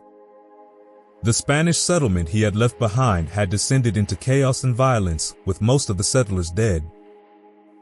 Establishing Santo Domingo, the slave trade, and the third voyage. Columbus established a new settlement called Isabella in Haiti. He explored Cuba, believing it to be part of mainland Asia. Upon returning to Haiti in October 1494, he found the new settlement had also succumbed to violence and exploitation of the natives. Columbus began trading slaves. He captured 1,500 natives, giving some to the settlers and sending others to Spain, where many died. Leaving his brother Bartolome in charge of establishing a new settlement at Santo Domingo, Columbus returned to Spain 3 years later, on March 10, 1496. He received a lukewarm reception, but was granted another expedition. Columbus's third voyage began in May 1498, heading further south. He sighted Trinidad on July 31st and the South American mainland on August 31st. He arrived in Santo Domingo on August 31st, finding the settlement plagued by syphilis and infighting. To quell unrest, he allowed settlers to enslave natives. Overwhelmed by the challenges of governing, Columbus requested a royal commissioner to assist him. Imprisonment, release, and the fourth voyage. The Spanish monarchs appointed Francisco de Bobadilla with full authority over Columbus, who, upon arriving in Santo Domingo, imprisoned the explorer and sent him back to Spain in chains in October 1500. Columbus wrote a letter to the court pleading for his release and recognition of his achievements. Ferdinand and Isabella released Columbus and restored his wealth, but removed him from his governing position in the New World. He remained discontent and requested another fleet. On May 9, 1502, he set sail on his fourth and final voyage. He reached Martinique on June 15th and anchored off the coast of Haiti on June 29th, warning the governor of an impending hurricane. The governor ignored the warning, sending a fleet that was subsequently wrecked, resulting in 500 deaths and the loss of a significant amount of gold. Hardships, the waterspout incident, and stranded in Jamaica. Columbus continued west, reaching Honduras and exploring the coasts of Nicaragua and Costa Rica in search of a strait to circumnavigate the globe. He encountered a devastating storm in December 1502, lasting 12 days and causing immense suffering. All this time the water never ceased to fall from the sky. I do not say it rained, for it was like another deluge. The men were so worn out that they longed for death to end their dreadful suffering. During the storm, a waterspout appeared near the ships. Columbus read from the Bible and traced a cross in the sky with his sword. This successfully exorcised the waterspout, causing it to collapse. He reached Panama, not knowing he was only 40 miles from the Pacific Ocean and that Mother India was nearby. He celebrated Christmas and New Year's in Panama. Further misfortunes befell the expedition, including the loss of a boat and several men in an attack by natives, and the deterioration of the ships. The remaining ships were beached in Jamaica in June 1503, where the crew was stranded for over a year. Diego Mendez sailed to Santo Domingo for help, but the governor delayed sending a rescue vessel for almost a year. The lunar eclipse, final return, and death. Facing starvation, Columbus predicted a lunar eclipse using Regiomontanus's ephemerides. He warned the natives that God would blot out the moon as punishment for their lack of hospitality, causing them to bring food to the Spaniards when the eclipse began. Finally, in May 1504, a rescue ship arrived from Santo Domingo, allowing Columbus to return to Spain on November 7th. The king and queen were disappointed by the lack of gold and a passage to the Indian Ocean. Columbus, now an old and ailing man, was unable to see Queen Isabella before her death. He demanded the titles and riches promised to him in 1492, but the king refused. Columbus died on May 20th, 1506. The new perspective and legacy of exploration. Following Columbus's discoveries, numerous other explorers ventured to the New World, including Amerigo Vespucci, whose name was ultimately given to the Americas. He claimed to have reached the South American mainland in 1497, although this claim is disputed. Vespucci became the chief pilot of Spain in 1508. Martin Wolsey Miller, a professor of cosmography, suggested the name America for South America in 1507 based on Vespucci's accounts. Gerhardus Mercator extended the name America to the entire Western Hemisphere in 1538. Other explorers further expanded European knowledge of the Americas. The opening of new sea routes shifted the center of global trade from the Mediterranean to the Atlantic. European nations found new markets and resources in the Americas, stimulating industry and leading to the Industrial Revolution. The influx of gold and silver from the Americas caused inflation and impacted European economies. Christianity spread throughout the Americas, the Spanish and Portuguese languages flourished, and new knowledge challenged traditional beliefs. However, the brutality of colonization also negatively impacted European morals. The encounter with diverse cultures and beliefs fostered tolerance and skepticism, paving the way for the Enlightenment. Overall, the Age of Exploration ushered in a new era of human history, characterized by boldness, optimism, and a sense of limitless possibilities. Chapter 14. Erasmus the Forerunner. The Life and Works of Erasmus. I was born out of wedlock in or near Rotterdam in 1469. My father, Gerard, was a clerk in minor orders and later became a priest. My mother, Margaret, was a widowed daughter. My first teachers instructed me in reading and writing Dutch, but upon attending school with the Brethren of the Common Life at Deventer, modern-day Netherlands, I was fined for speaking my native tongue. At Deventer, Latin reigned supreme, and piety and discipline were equally stringent. The Brethren, however, did study some pagan classics, and it was there that I began to develop my command of Latin language and literature. After my parents died in 1484, my guardians, despite our protests, pushed my brother and me into a monastic life. My older brother eventually became a mighty drunkard and a mediocre fornicator, while I took vows as an Augustinian canon at Stein. In 1492, I was ordained as a priest. I longed for the intellectual stimulation of university life, and after years of service, I persuaded the bishop to send me to the University of Paris. In Paris, I eagerly immersed myself in the libraries, attending plays and parties, and occasionally indulging in feminine charms. My greatest passion, however, was literature. I taught myself Greek, and the worlds of ancient Athens and Rome became as real to me as the city I lived in. My insatiable appetite for books strained my finances, leading me to seek additional income through private tutoring. One of my pupils, the Lord of Vere, invited me to his castle in Flanders, where I was fortunate to find a patron in Lady Anne of Vere. Her generosity provided me with much-needed financial assistance. In Paris, I published my first notable work, Adagia. The book, a collection of adages and quotations primarily from classical authors, proved immensely popular, allowing me to support myself for a year. I continued to expand the Adagia, eventually reaching 3,260 entries. The book became one of the bestsellers of the time, with 60 editions published during my lifetime and translations into numerous languages. Despite its success, the Adagia provided meager financial rewards, and I struggled to make ends meet. Desperate for funds, I wrote to my friend James Batt, who was tutoring Lady Anne of Vere's son, suggesting that he remind her of my value. I even suggested that Batt tell her I was losing my sight, adding, "Send me 4 or 5 gold pieces of your own, which you will recover out of the lady's money."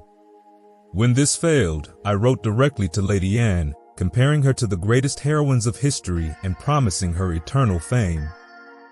She eventually relented, providing me with a substantial gift that miraculously restored my eyesight.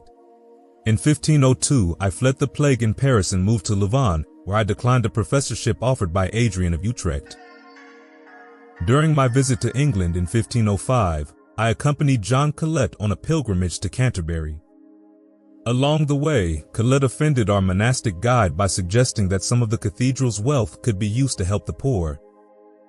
The guide then showed us a vial of milk supposedly from the Virgin Mary's breast and an amazing quantity of bones, all of which we were expected to kiss. Colet refused to kiss an old shoe said to have belonged to St. Thomas, and when the guide offered him a cloth allegedly used by the saint to wipe his brow and blow his nose, Colet recoiled in disgust. Disheartened by the experience, we returned to London. Fortune smiled upon me in England when I was hired to accompany the physician to Henry VII's sons to Italy as their tutor and guide. For reasons unknown, I returned to England in 1506 and lectured on Greek at Cambridge. 2 years later, I was back in Italy, working on a new edition of the Adagia. As I was settling into life in Rome, Henry VII had died and his humanist-friendly son, Henry VIII, had ascended the throne. A letter from Henry VIII himself arrived soon after. Our acquaintance began when I was a boy. The regard which I then learned to feel for you has been increased by the honorable mention you have made of me in your writings. So far you have borne your burden alone. Give me now the pleasure of assisting and protecting you so far as my power extends. Your welfare is precious to us all. I propose therefore that you abandon all thought of settling elsewhere. Come to England and assure yourself of a hearty welcome. You shall name your own terms. They shall be as liberal and honorable as you please. Come to me therefore, my dear Erasmus, and let your presence be your answer to my invitation. Such a generous invitation could not be refused. In England, I believed, I could write freely under the protection of a powerful king. I left Rome and returned to England. Unfortunately, despite his promises, King Henry offered me little support during my 5-year stay. Fortunately, Mountjoy, Warham, and John Fisher, Bishop of Rochester, provided me with financial assistance. In 1511, while staying at Thomas More's home, I wrote The Praise of Folly in just 7 days.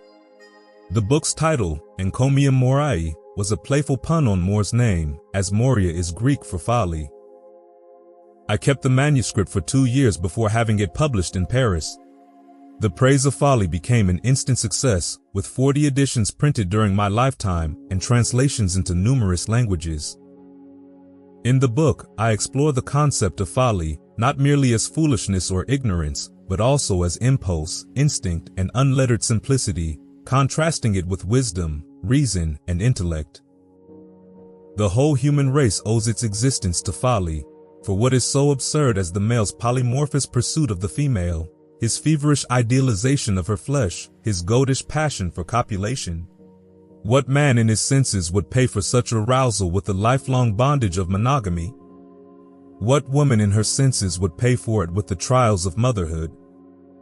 Is it not ridiculous that humanity should be the accidental byproduct of this mutual destruction? If men and women paused to reason, all would be lost. As for the astronomers, they will give you to a hair's breadth the dimensions of the sun, moon, and stars, as easily as they would do that of a flagon or a pipkin. But nature laughs at their puny conjectures. The philosophers confound the confused and darken the obscure, with no result but wind. We should send them, rather than our soldiers, against the Turks, who would retreat in terror before such bewildering verbosity. The praise of folly predictably enraged theologians.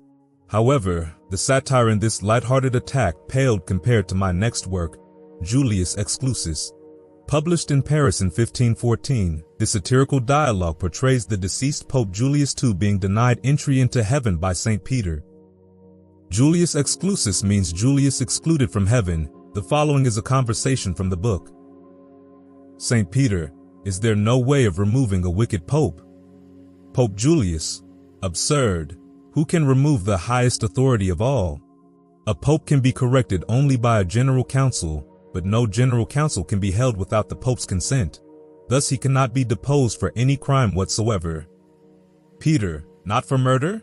Julius, no, not even if it were parricide. Peter, not for fornication. Julius, not for incest. Peter, not for poisoning.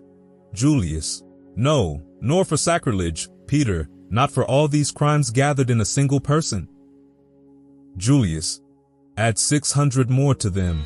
There is no power that can depose the Pope. Peter, disgusted by Julius's depravity, condemns him as worse than a Turk. Though I tried to conceal my authorship, the manuscript had circulated among my friends, and Thomas More inadvertently revealed my involvement.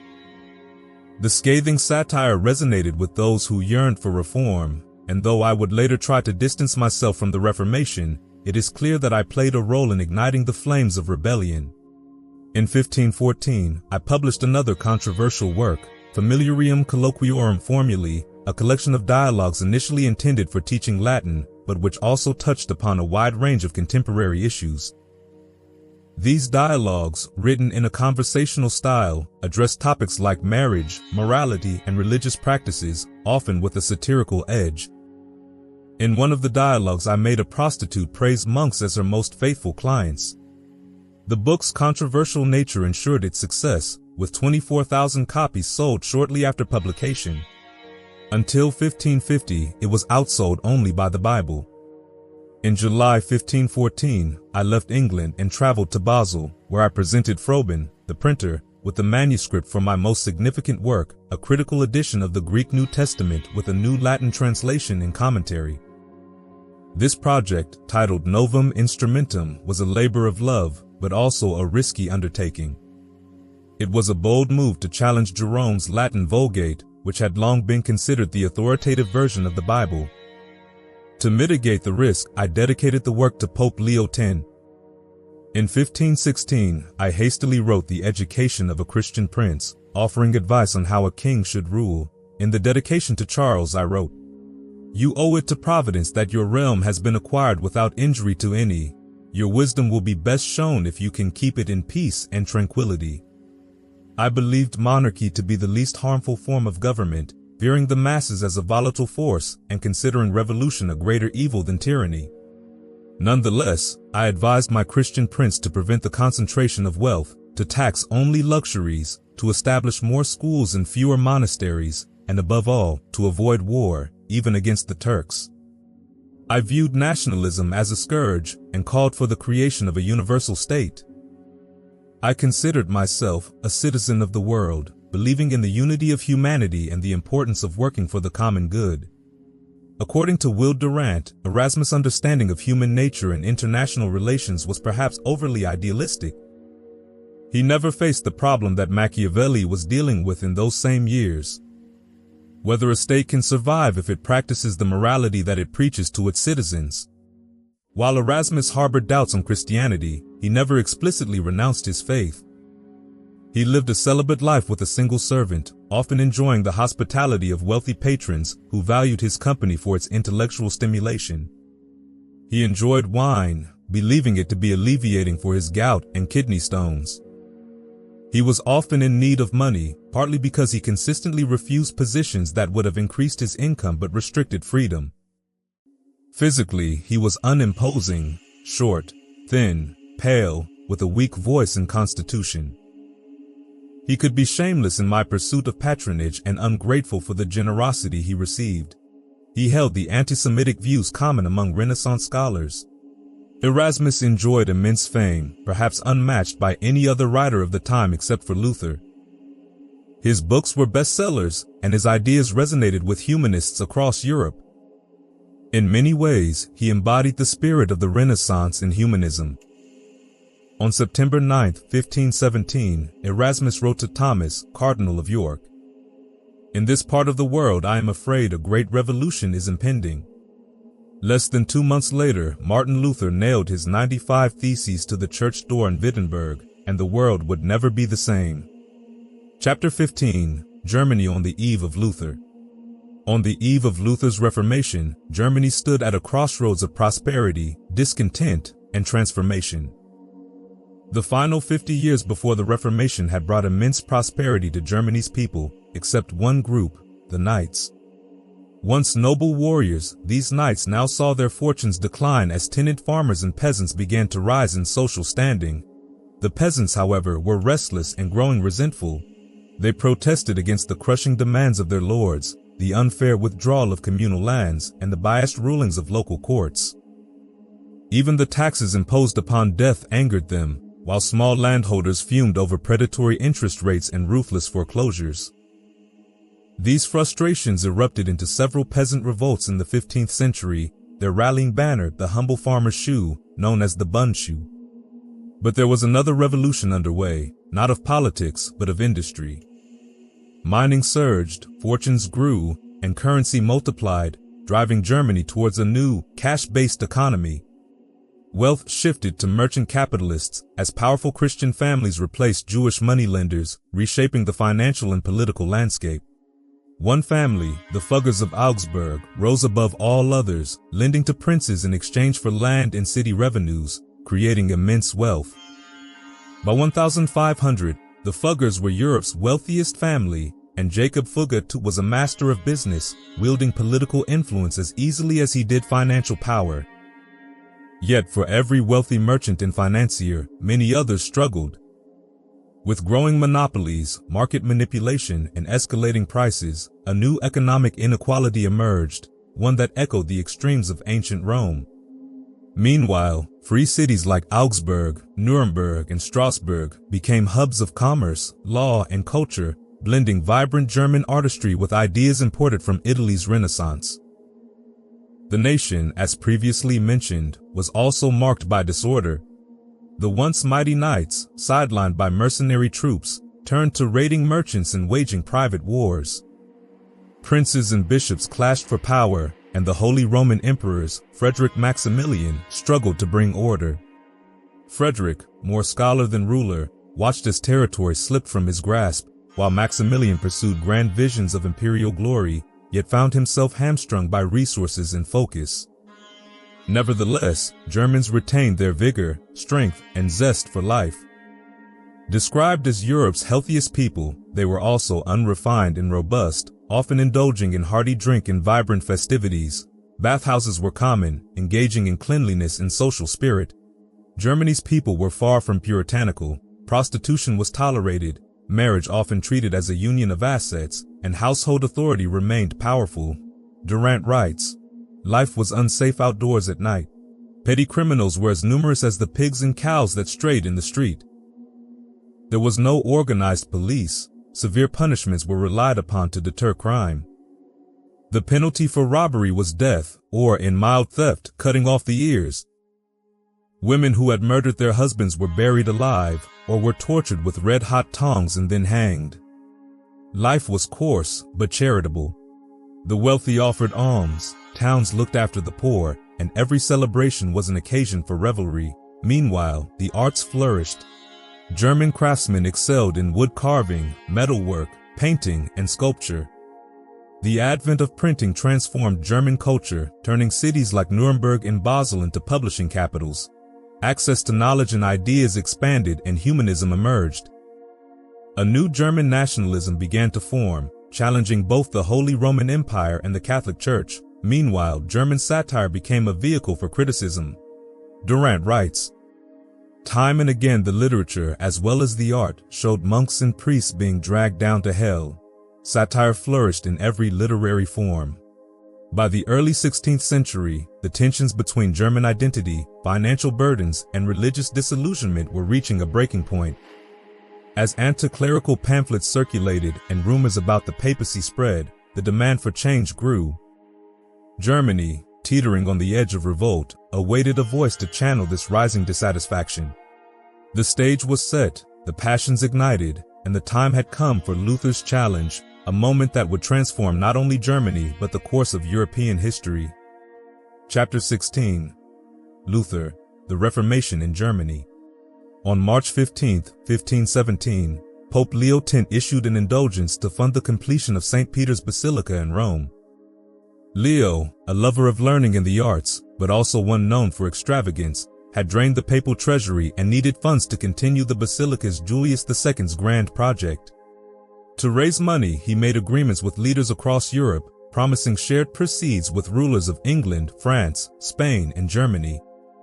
But Germany, lacking a strong monarchy, saw fewer benefits, though Emperor Maximilian received 3,000 florins and the Fuggers, Germany's wealthiest family, 20,000. The indulgence campaign was managed by Archbishop Albrecht of Brandenburg, who appointed Johann Tetzel, a Dominican friar, as his chief agent. Tetzel, known for his zealous preaching, offered a plenary indulgence, claiming it could secure forgiveness for any sin, including those not yet committed, and even release souls from purgatory. He encouraged donations in exchange for salvation, stirring hostility with his sensational claims. In Saxony, Frederick the Wise, Elector of Saxony, refused to let Tetzel preach, but many residents traveled to nearby towns to buy indulgences. Some of these buyers brought their indulgences to Martin Luther, a theology professor in Wittenberg, asking him to confirm their validity. Luther, disturbed by Tetzel's teachings, refused. On October 31, 1517, Luther posted his now famous 95 Theses on the door of Wittenberg's castle church, protesting the sale of indulgences. A devout Catholic at the time, Luther only wanted to reform church practices, not to challenge its authority outright. He even sent a copy of his theses to Archbishop Albrecht, hoping to correct what he saw as abuses. Luther's convictions were deeply rooted in his own upbringing. Born in Eilben in 1483, he was raised by a strict, anti-clerical father and a devout, fearful mother, who instilled in him a sense of God as a stern judge. This upbringing left Luther with a deep fear of damnation and a relentless desire for spiritual reassurance. After becoming a monk in 1505, Luther underwent intense spiritual struggles, often punishing himself severely to cleanse his soul. Yet his anguish only deepened until he found comfort in the Bible and the teachings of St. Augustine, discovering the idea that faith in Christ alone, not good deeds, could bring salvation. This insight would become the cornerstone of Luther's theology. In 1510, Luther journeyed to Rome on a mission and was initially awed by the city, but soon grew disillusioned. He saw what he later called an abomination, a city filled with wealth, indulgence, and corruption. In the years following, Luther's ideas began to diverge further from the Church's teachings. He became increasingly critical of indulgence preachers, eventually identifying the Pope himself as the Antichrist. As word of his 95 Theses spread, theologians across Europe rushed to counter his arguments. Tetzel responded with 106 antitheses, which students in Wittenberg mocked, burning 800 copies in the town square. Luther defended his stance with resolutions, asserting that an ecumenical council held greater authority than the Pope. The escalating conflict caught the Pope's attention, and Leo X demanded that Luther come to Rome. With Elector Frederick's support, Luther refused, while Emperor Maximilian saw Luther as a potential pawn against Rome. The emperor even advised Frederick to protect Luther and soon after summoned a council at Augsburg. Luther also found allies in Wittenberg, including Philip Melanchthon, a young scholar, and Andreas Karlstadt, a more radical reformer. Theologian Johann Eck challenged Karlstadt to a public debate, and Luther joined, arguing in Leipzig in 1519. During the debate, Luther denied the Pope's primacy, asserting that church councils too could err, a claim that turned his criticisms into a full-fledged challenge to papal authority. Alarmed, Eck urged the Pope to excommunicate Luther, yet Pope Leo hesitated, underestimating the spread of the revolt. Eventually, Charles V, the Holy Roman Emperor, declared Luther a heretic, ordering his writings burned. Luther was hidden by Elector Frederick at Wartburg Castle, where he began translating the New Testament into German. Meanwhile, Karlstadt's followers stirred up radical reforms in Wittenberg, smashing icons and promoting clerical marriage. Alarmed, Luther returned and preached against these extremes, advocating peaceful reform and tolerance. Soon after, a radical sect called the Zwickau Prophets arrived, proclaiming new revelations from the Holy Spirit, but Luther rejected their teachings, dismissing them from Wittenberg. By the time the Reformation dawned, Luther had shaped a movement that would redefine Europe's spiritual, political, and social order. Chapter 17, The Social Revolution. Europe on the brink of upheaval. In 1522, with Emperor Charles V away in Spain, knights and nobles saw their chance.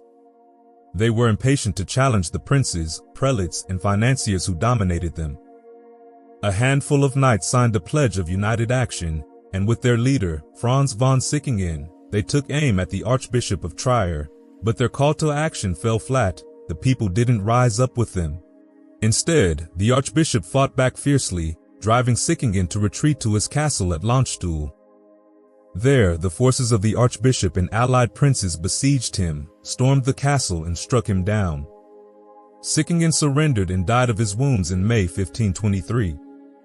The knightly rebellion was broken, and those who survived submitted to the princes, clinging to whatever feudal dues they could salvage. While this rebellion failed, Martin Luther's influence continued to spread. Though he distanced himself from the uprising in December 1522, Luther's popularity soared, drawing people to Lutheranism in droves. Meanwhile, the Pope had his hands full. Pope Adrian VI, once Charles V's teacher, demanded Luther's arrest, even admitting to the Church's abuses before the Diet of Nuremberg that same year. The Diet, which was an assembly of the Holy Roman Empire, was skeptical. Why punish Luther for pointing out what the Pope himself admitted was wrong? At the same Diet, another battle was brewing, this time over economic control. The city of Ulm denounced monopolies, arguing for a cap on business size to protect the people, while Augsburg, home city of the powerful Fugger family, argued for big business.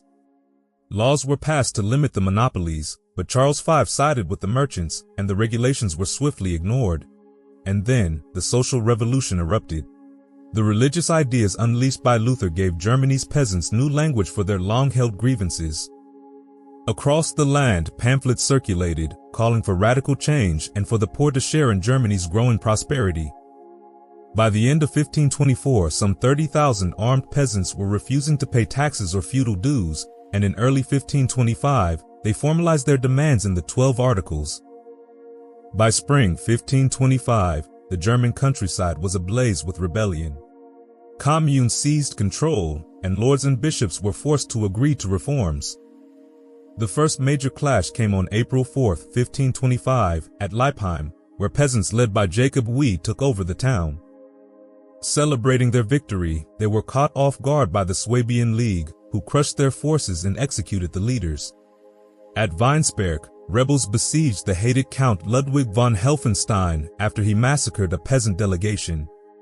In a brutal twist, the rebels captured Count Ludwig and his knights, forcing them to run the gauntlet and killing them despite pleas from the Countess. Durant writes, "As Count Ludwig walked to his death amid a volley of daggers and pikes, the peasants recalled to him his own brutalities.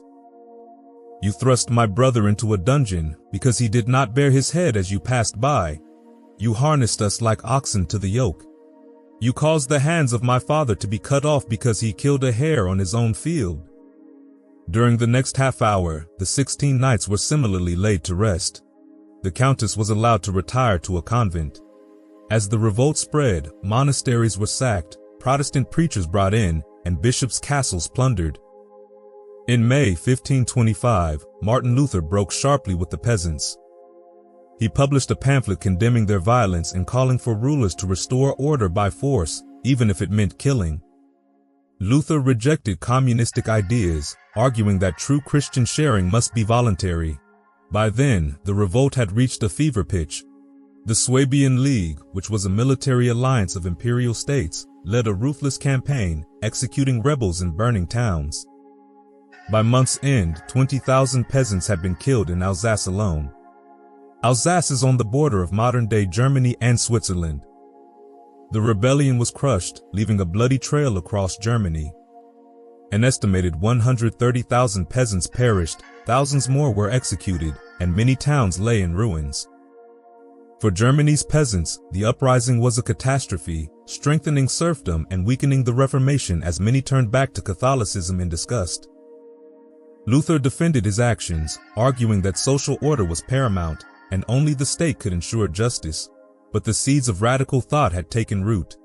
From this social and religious chaos arose a new radical sect, the Anabaptists. Rejecting violence, they preached adult baptism, communal living, and a vision of religious tolerance. Despite relentless suppression, their ideas spread, especially among workers and the poor. In Moravia, modern-day Czech Republic, Anabaptist communities established a thriving communistic society that lasted for nearly a century. Chapter 18. Zwingli, the Reformation in Switzerland. Early Swiss history and church relations. The Swiss cantons, emboldened by their victory against Charles the Bold in 1477, grew in strength and national pride.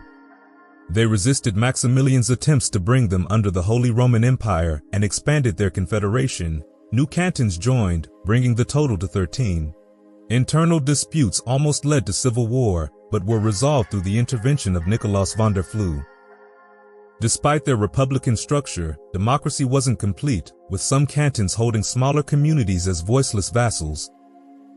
The Swiss also engaged in territorial expansion in Italy, seizing Bellinzona, Locarno, and Lugano. They even leased their soldiers to foreign powers.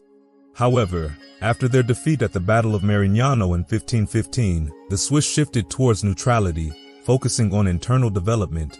Church corruption and early reform. The church in Switzerland mirrored the corruption seen in Italy. Humanists like Erasmus found patronage and freedom in Basel. However, the clergy were widely known for their immorality, with many priests keeping concubines, gambling, and frequenting taverns. Some cantons, particularly Zurich, implemented civic oversight of the church and taxed monastic properties. The Pope, preoccupied with Italian politics, couldn't effectively support the Bishop of Constance's claims over Zurich. In 1510, Pope Julius II even granted Geneva's town council authority over monasteries, convents, and public morals in exchange for their soldiers. This effectively established secular authority over the church in Zurich and Geneva 7 years before Luther's theses. Zwingli's early life and career. Hudrich Zwingli, born in a small cottage in Wildhaus, was destined for the priesthood from a young age. His education, influenced by his uncle and time at various institutions, gave him a strong humanistic bent. He excelled in his studies, learning Greek to read the New Testament, immersing himself in classical literature, and corresponding with prominent humanists like Erasmus. Zwingli, however, wasn't a model of piety. He engaged in romantic affairs with women, even while serving as a priest in Glaris. He also participated in the Italian wars as a chaplain, supporting the papal cause. His experiences in war, however, turned him against the practice of selling Swiss soldiers to foreign powers. Zwingli's reform movement. Zwingli's preaching began to reflect Protestant leanings even before Luther's rebellion. He called for a Bible-based religion and challenged the scriptural basis of the papacy. His sermons gained attention, leading to his appointment as vicar at the Grossmünster in Zurich. Zwingli's defiance in personal life. Zwingli's defiance of church authority extended to forbidding Swiss soldiers from enlisting with the French. He denounced the Cardinal for recruiting Swiss troops for the Pope, stating, "If the red hat of the Cardinal were wrung, you would see the blood of your nearest kindred drip from its folds." In 1522, Zwingli openly challenged clerical celibacy, advocating for priestly marriage. At this time, he was in a relationship with Anna Reinhard. He later publicly married her in 1524. Religious and political changes in Zurich.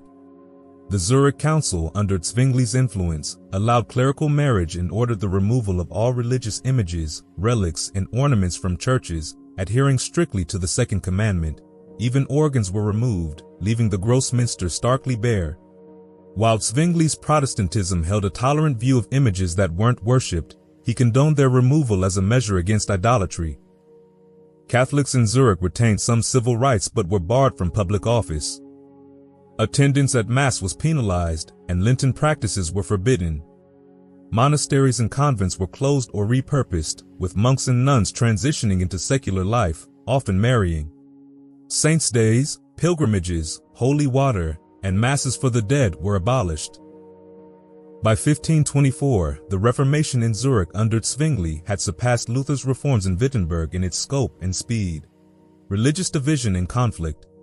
The Reformation created a deep division within the Swiss Confederation. While Bern, Basel, Schaffhausen, Appenzell, and the Grisons aligned with Zurich, the remaining cantons were staunchly Catholic. 5 cantons formed a Catholic League in 1524 to counter the spread of Protestantism. The Basel Reformation. Johannes Oecolampadius, a renowned humanist and reformer in Basel, spearheaded the Protestant movement in the city. He challenged Catholic doctrines and practices, garnering praise from Luther. While aligning with Zwingli's reforms, he rejected predestination, maintaining that our salvation comes from God, our damnation from ourselves. In 1528, the Basel Council, with a Protestant majority, declared freedom of worship. Oecolampadius, however, demanded the complete suppression of the Mass, final years and death. In Zwingli's exposition of the Christian faith, he expressed his belief that paradise would include virtuous figures from all backgrounds, including pagan philosophers. This inclusive vision shocked Luther, who labeled Zwingli a heathen and an infidel. In 1531, the conflict between Zurich and the Catholic cantons reignited over the issue of freedom of preaching. This time, Zwingli's call for war was overruled in favor of an economic blockade. The Catholic cantons, facing economic hardship, declared war. The two armies clashed again at Kappel in October 1531. The outnumbered Protestant forces were defeated, and Zwingli, at the age of 47, was killed. His body was quartered and burned. Luther, upon hearing of Zwingli's death, saw it as divine retribution, a triumph for his own theological stance. He expressed his hope for Zwingli's salvation, but doubted it was possible given his denial of Christ. Chapter 19. Luther and Erasmus. Martin Luther's character and personal life. Martin Luther, a man of contradictions both physically and ideologically.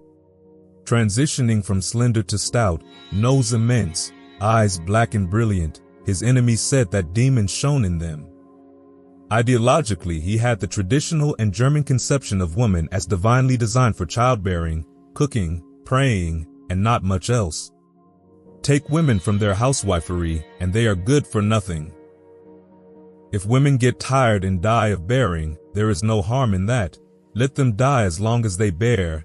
They are made for that. However, when his daughter died, he wept long and bitterly. As she was laid in the earth, he spoke to her as to a living soul. You will rise and shine like the stars in the sun. How strange it is to know that she is at peace and all is well, and yet be so sorrowful. Luther's views on tolerance. Initially, he advocated for tolerance and argued against burning heretics. He believed that faith was a personal choice and should not be coerced.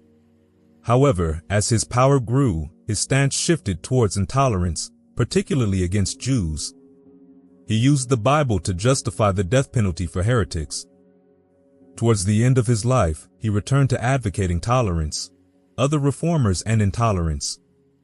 Other reformers, like Butzer and Melanchthon, mirrored Luther's transition to intolerance, using their positions to suppress dissent. They advocated for the death penalty for those who rejected key Protestant doctrines or practices. The Protestant authorities, following Catholic precedents, implemented censorship, excommunication, and suppression of Catholic services to maintain religious conformity. Humanists and the Reformation. Humanists, who favored classical culture and reason of Greece and Rome, saw Protestantism as a step backward, a revival of medieval superstitions. Many humanists who initially supported Luther distanced themselves as his movement gained momentum. The Reformation, with its focus on reducing church powers, stunted the German Renaissance. Erasmus and the Reformation. Erasmus, a man of moderation and peace, believed in gradual change through education and dialogue. He initially supported Luther's criticisms of the church but became apprehensive as the revolt intensified. Erasmus feared the potential for violence and chaos, believing that the church, despite its faults, was crucial for social order. Erasmus found himself caught between two sides, criticized by both Catholics and Protestants for his unwillingness to take a firm stance. He continued to advocate for reconciliation and urged for a peaceful resolution to the conflict. The free will debate. The debate on free will in 1524 highlighted the divide between Erasmus and Luther. Erasmus, upholding the Renaissance ideal of human dignity, rejected predestination as rendering human choice meaningless. Luther, however, embraced it, arguing that God's omnipotence negated free will. Martin Luther writes, "The human will is like a beast of burden. If God mounts it, it wishes and goes as God wills. If Satan mounts it, it wishes and goes as Satan wills. Nor can it choose its rider, the riders contend for its possession." Chapter 20, The Faith at War. Nascent Protestantism didn't just survive against the odds.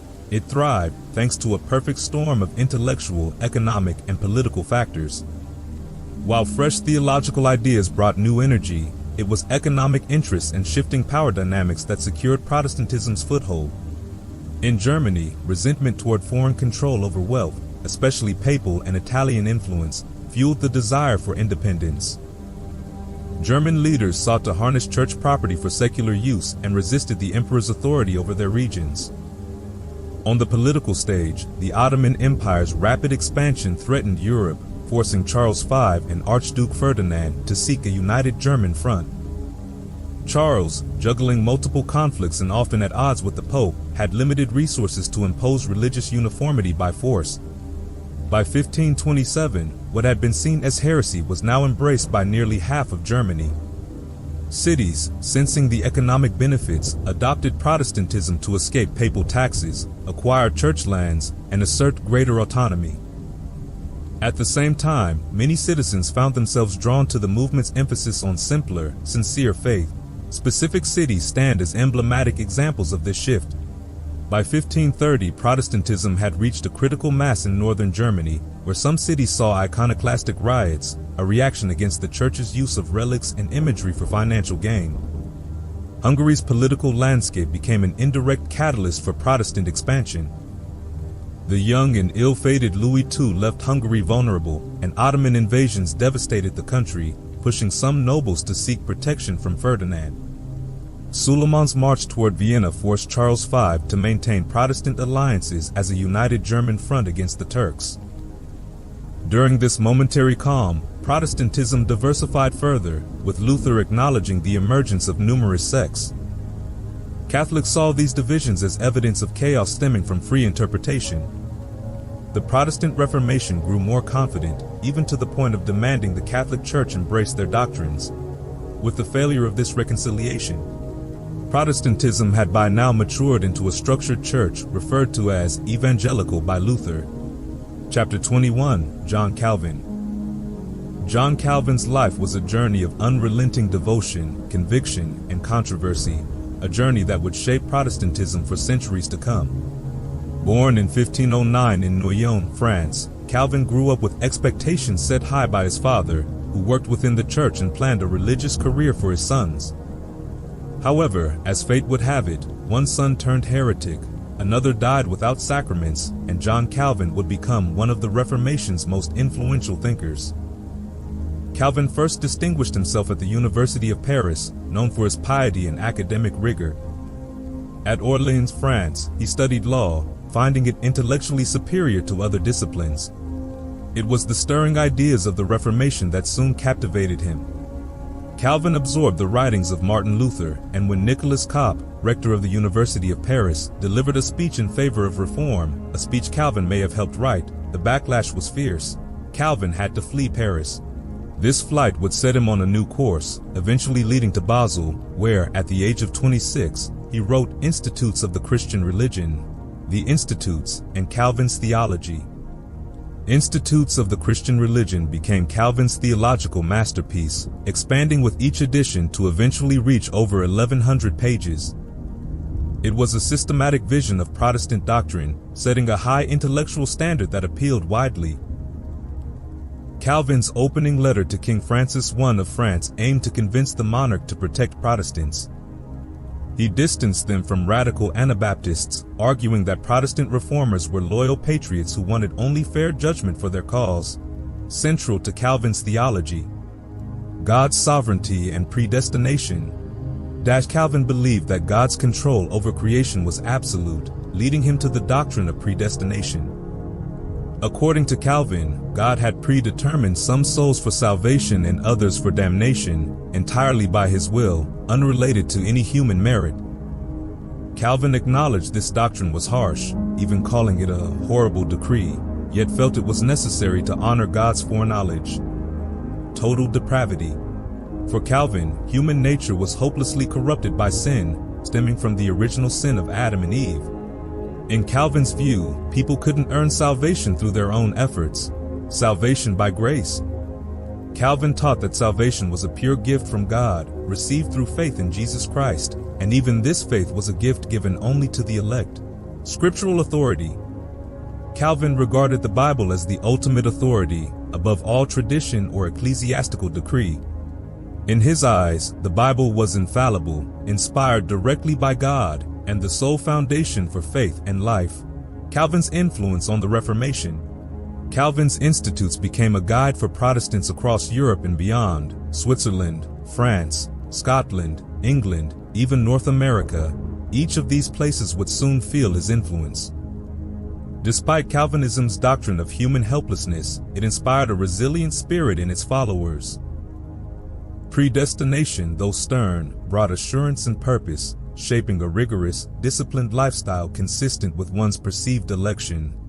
Chapter 22. Francis I and the Reformation in France. Francis I, the Old Gallant. Francis became king aged 21 in 1515 and was well loved by his country. France placed high hopes in him. Francis was resolved to enjoy his throne.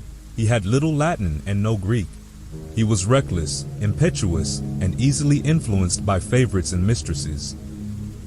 Louis XII, his predecessor, foresaw Francis's lavish hedonism and said, "All our work is useless. This great boy will spoil everything." France in 1515 was enjoying a period of prosperity thanks to its fertile land and skilled people.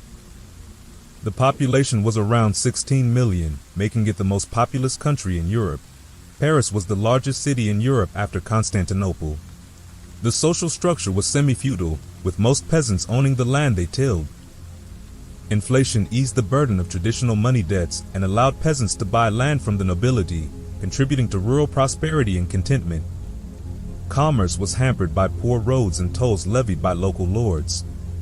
Lyons was the second most important city in France for industry and a major center of investment in finance. Francis drew revenues from a variety of sources, including taxes and the sale of titles and offices. A powerful bureaucracy developed from the lawyers who bought offices. The Parlement of Paris served as a supreme court and had the right to disagree with the king. Life at court was an extravagant spectacle of banquets, balls, and diplomatic receptions. The cost of all this was enormous, leading to a near-bankrupt treasury, mounting taxes, and risky royal loans. Francis excused his extravagance as necessary to impress envoys, overwhelm ambitious nobles, and please the populace. The government of France became bisexual.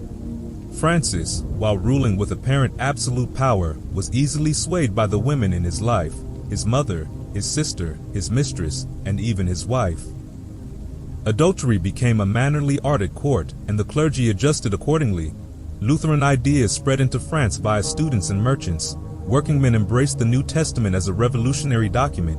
Some radicals were executed for blasphemy or for denying the power of the Virgin and saints. The French people generally approved of these executions. They cherished their Catholic faith and saw heretics as dangerous. Francis tolerated Lutheran propaganda as long as it did not pose a threat to social or political order. Francis himself had doubts about certain Catholic teachings and may have seen toleration of Protestantism as a way to exert leverage over the Pope.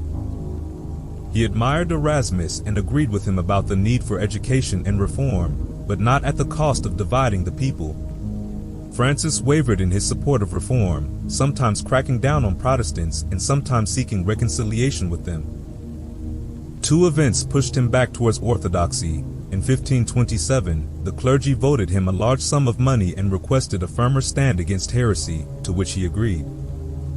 Then, in 1528, a statue of the Virgin Mary was vandalized, prompting outrage and calls for vengeance. When placards denouncing the Mass and the Pope appeared, however, Francis responded with imprisonment and executions. 24 Protestants were burned alive in Paris, some of them repeatedly lowered into and raised from the fire to prolong their suffering.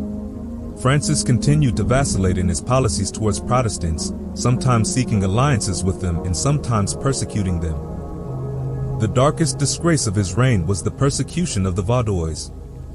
These peaceful people, who held semi-Protestant beliefs, were massacred under a decree signed by Francis.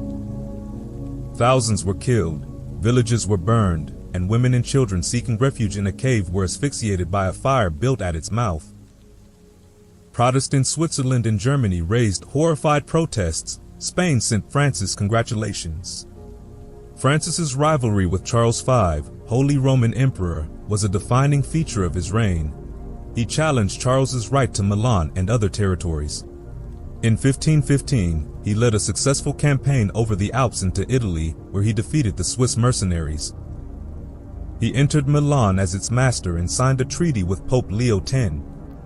Francis returned to France a hero, but he made a strategic blunder by vying for the imperial crown. When Francis laid siege to Pavia, modern-day Italy, he was defeated in battle and captured. Francis wrote a humble letter to Charles, offering to become the emperor's slave in exchange for his freedom. Charles proposed harsh terms for peace that included ceding large amounts of territory. Francis's mother Louise, acting as regent, refused to concede and skillfully organized resistance to the emperor. This female diplomacy thwarted Charles's plans. Francis, realizing he was unlikely to be freed, signed a letter of abdication in favor of his son and named his mother Louise as regent. Charles, realizing this made Francis useless as a hostage, began to negotiate in earnest. Francis signed the Treaty of Madrid, agreeing to even harsher terms than those originally offered. Francis was exchanged for his sons as hostages, and upon reaching French soil, declared, "I am a king again." He went to Bayonne, where his mother and sister were waiting. He spent 3 months recovering his health and indulging in a little love. He took Anne de Pisseleu as his mistress, and she remained his favorite until his death. The rivalry between Charles and Francis continued for many years. Francis sought alliances with various powers, including the Protestant princes of Germany, the Turks, and even the Pope. The two sides fought numerous battles and campaigns. Charles, enraged by Francis's actions, delivered a speech before the Pope and cardinals, denouncing the French king and challenging him to a duel. The duel never happened. In 1538, the two sides agreed to a truce, and Francis and Charles met in person. Charles knelt to embrace the king's children, and Francis gave Charles a diamond ring inscribed, "Delectionis testis et exemplum," a witness and token of love. They attended Mass together, and the people rejoiced at the peace. When Charles needed to pass through France to quell a rebellion in Ghent, Francis allowed it and ordered that the emperor be received with royal honors. However, their fragile peace was broken, and war was renewed. The two sides fought until exhausted and financially drained, they agreed to the Treaty of Crépy. Francis died in 1547, leaving France bankrupt and on the brink of war. Despite his faults, he was ultimately forgiven by the French people because he had sinned gracefully, he had loved beauty, he had been incarnate France. Francis, on his deathbed, must have known that he had left his son a heritage of hate. Henry II, who succeeded his father, was a very different man. He was quiet, shy, and melancholy, perhaps due to his 4 years of captivity in Spain. His marriage to Catherine de' Medici was arranged for political reasons. Catherine had also suffered a difficult childhood. She was poorly received in France, and despite numerous efforts, remained childless for 10 years. She offered to submit to a divorce, but the king refused. She eventually had 10 children, but her husband gave his heart to Diane de Poitiers. Diane was unique among royal mistresses. She was not beautiful, but rather charmed with her intelligence and wit. She was not a courtesan. She was faithful to her husband until his death. She was well educated and came from a noble family. Diane met Henry when he was a boy of 7, and she comforted him when he was sent to Spain as a hostage. They met again when he was 17, and he fell in love with her. She became his confidant and advisor, and under her tutelage, he became more confident and prepared for kingship. Henry renewed the war against the emperor, allying himself with the Protestant princes of Germany. He successfully captured several cities, but his victory was short-lived.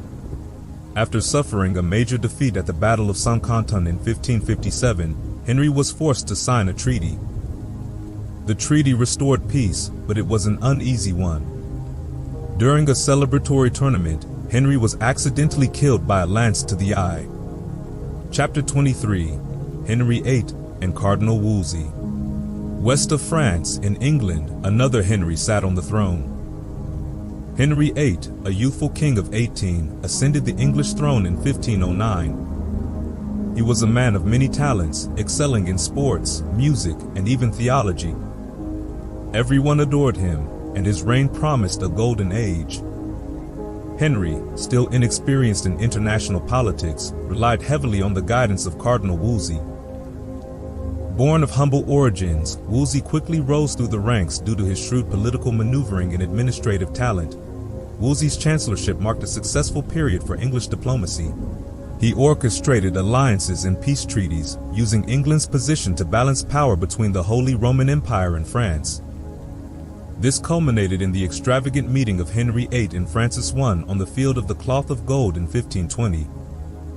This event, meticulously orchestrated by Wolsey, showcased medieval pageantry at its finest, solidifying the Anglo-French alliance. Wolsey enjoyed great power, wealth, and influence, but also had his share of flaws. He was known for his love of luxury and grandeur, maintaining a lavish lifestyle that may have served diplomatic purposes. Designed to give foreign ambassadors an exaggerated notion of English resources, Wolsey's diplomatic achievements eventually crumbled. His decision to ally England with Charles V against France led to costly and unsuccessful military campaigns. Around the same time, Henry's desire for a male heir and his growing infatuation with Anne Boleyn led him to seek an annulment of his marriage to Catherine of Aragon. Wolsey supported the king's desire for a son, viewing it as crucial for securing the Tudor dynasty. He believed a papal annulment was achievable, but failed to anticipate the complications posed by Catherine's resistance, Charles V's opposition, and the Pope's captivity. Henry's pursuit of Anne Boleyn further complicated the annulment proceedings. Wolsey, initially unaware of the king's intentions, attempted to arrange a marriage with Renée of France. Despite his efforts to secure the annulment, including questionable tactics like suggesting bigamy, he faced growing resentment from Anne and her family, who blamed him for the delays. Wolsey's fall from grace was swift. Henry, disillusioned by the diplomatic failures and facing mounting public pressure, seized the opportunity to remove his chancellor. In 1529, Wolsey was charged with violating the statute of praemunire, forcing his resignation. Wolsey's famous last words, "If I had served my God as diligently as I have done my king, he would not have given me over in my gray hairs." Chapter 24. Henry VIII and Thomas More. With Wolsey out of the picture, Henry VIII was free to pursue his aims without restraint. Parliament, largely echoing the desires of the nobles and merchants, focused on three key areas: reducing the wealth and power of the church, maintaining trade with Flanders, and supporting Henry's quest for a male heir. The Supplication of the Beggars. Around 1528, a pamphlet titled The Supplication of the Beggars by Simon Fish began to circulate, and Henry, along with many others, read it without protest. The pamphlet, which called for the confiscation of church wealth, argued that the clergy were essentially holy and idle beggars and vagabonds who had amassed a disproportionate amount of the realm's wealth through begging and exploiting the poor. Fish painted a vivid picture of the clergy's alleged greed, claiming that they took a tenth of everything, even down to a poor woman's eggs. He even suggested that women were forced into immoral relationships with the clergy because of their poverty. While the nobles and merchants may have acknowledged some exaggeration in the pamphlet, they found its conclusion, the secularization of church property, quite appealing. The king versus the clergy. The Commons took the first step in the battle against the church by presenting Henry with an act of accusation criticizing the clergy. Henry introduced 3 bills aimed at curbing the clergy's authority over wills, death taxes, and the holding of multiple benefices. These bills, fiercely opposed by the bishops in the upper house, were eventually passed into law, albeit in amended forms. The birth of the Church of England. In July 1531, Henry separated from his wife Catherine, never to see her again. He took Catherine's jewels and gave them to Anne Boleyn. Charles V protested to Pope Clement, who rebuked Henry for adultery and urged him to return to Catherine. Henry, however, ignored the Pope and continued his pursuit of Anne. Amidst these political and religious upheavals, Henry found time to pen a passionate letter to Anne, expressing his loneliness and eagerness to be in her arms. When Parliament and Convocation met in January of 1532, Henry VIII seized the moment. With purpose and precision, he advanced a series of powerful anti-clerical laws designed to bring the clergy to heel. These new laws stripped the clergy of many of their privileges, reducing their fees, abolishing or cutting their fines, and even lowering their death dues and probate fees. Gone too were the annates, payments traditionally sent to Rome for papal services. But there was a subtle clause hidden within. The annates could be restored, Henry suggested, if the Pope would agree to annul his marriage to Catherine. By now, many bishops had begun to think that an independent English church might not actually threaten their authority or income. And in March of that same year, Convocation took a bold step, announcing that they were willing to separate from the papacy altogether. They urged the king to halt what they called the unjust exactions of Rome. Then, in May 1532, Convocation cemented the church's submission to the crown. The Church of England was born. It became, at last, an instrument and subject of the English state, the Statute of Appeals, and a new queen. The revolution surged forward in February 1533, when Parliament passed the Statute of Appeals. With this single, decisive act, all legal cases that would have gone to Rome now fell under the jurisdiction of English courts alone. It was a declaration. No longer would foreign powers meddle in English legal matters. Meanwhile, Henry's desperation for an annulment grew urgent, for Anne was now 4 months pregnant. In haste, they married even as yet another plea to the Pope for an annulment failed. Under heavy pressure, Convocation agreed to Henry's wishes and granted the divorce from Catherine. Then, in May, Archbishop Cranmer formally declared Henry's marriage to Catherine void and pronounced Anne as his lawful wife. Anne was crowned Queen of England with great ceremony, though the silent, stony crowd whispered a forewarning of her fragile position. Pope Clement's reaction was swift and brutal. He declared Henry's marriage to Anne null, their children illegitimate, and excommunicated the king. Unshaken, Henry and Anne greeted their newborn daughter Elizabeth in September. Yet, for all the promise of a new era, the world around them was unmoved. Charles V's ambassador bluntly labeled Elizabeth a bastard. Gradually, Henry had not only secured his marriage in succession, but firmly planted the English church under the authority of the crown, the impartial persecution of heresy. Having established his absolute authority, Henry became the sole arbiter of religious and political belief in England. His own theology remained essentially Catholic, except for the rejection of papal authority. Consequently, he persecuted both Protestant critics of Catholic dogma and Catholic critics of his supremacy. Chapter 25, Henry VIII and the Monasteries. In 1535, Henry VIII, consumed by his personal ambitions and military dreams, made a bold move. He granted Thomas Cromwell the title of Vice-Regent of the King in all his ecclesiastical jurisdiction, elevating Cromwell to unparalleled power over England's religious, political, and even intellectual landscape. Cromwell now controlled everything from the nation's foreign policy and domestic legislation to the English Church itself, overseeing the flow of printed words, where only pro-crown material reached the public. Supported by a vast network of spies, he had eyes everywhere, silencing any murmur of dissent against either himself or the king. Yet, even as Henry commanded such sweeping authority, one significant problem gnawed at him: his coffers were running dry. To fund his navy and indulge his own lavish lifestyle, he needed a new source of wealth, as taxes were already stretched. And he had no overseas riches to rival those of his rival, Emperor Charles. The monasteries, however, offered a solution. To Henry and Cromwell, these religious institutions appeared wealthy, weak, and defenseless. An archaic force still loyal to Rome, yet failing in their duties of education, hospitality, and charity. Even among Catholics, support for the monasteries was dwindling, with bishops, nobles, and merchants alike beginning to view them as obsolete, and so the dissolution of the monasteries began. In 1535, Cromwell dispatched visitors to investigate monasteries and nunneries across England. These visitors, young, impetuous men, keen to execute their work quickly rather than carefully. Their mission was to build a case against the monasteries, coercing monks and nuns to incriminate themselves and exposing a litany of supposed sins, sexual misconduct, lax discipline, and fraudulent relics, though their reports often blended rumor with fact.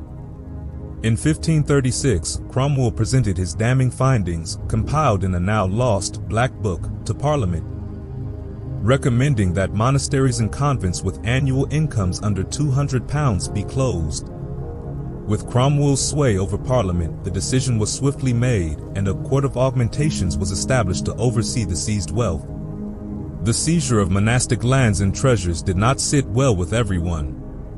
The north of England, deeply Catholic and loyal to these religious institutions, reacted with fury.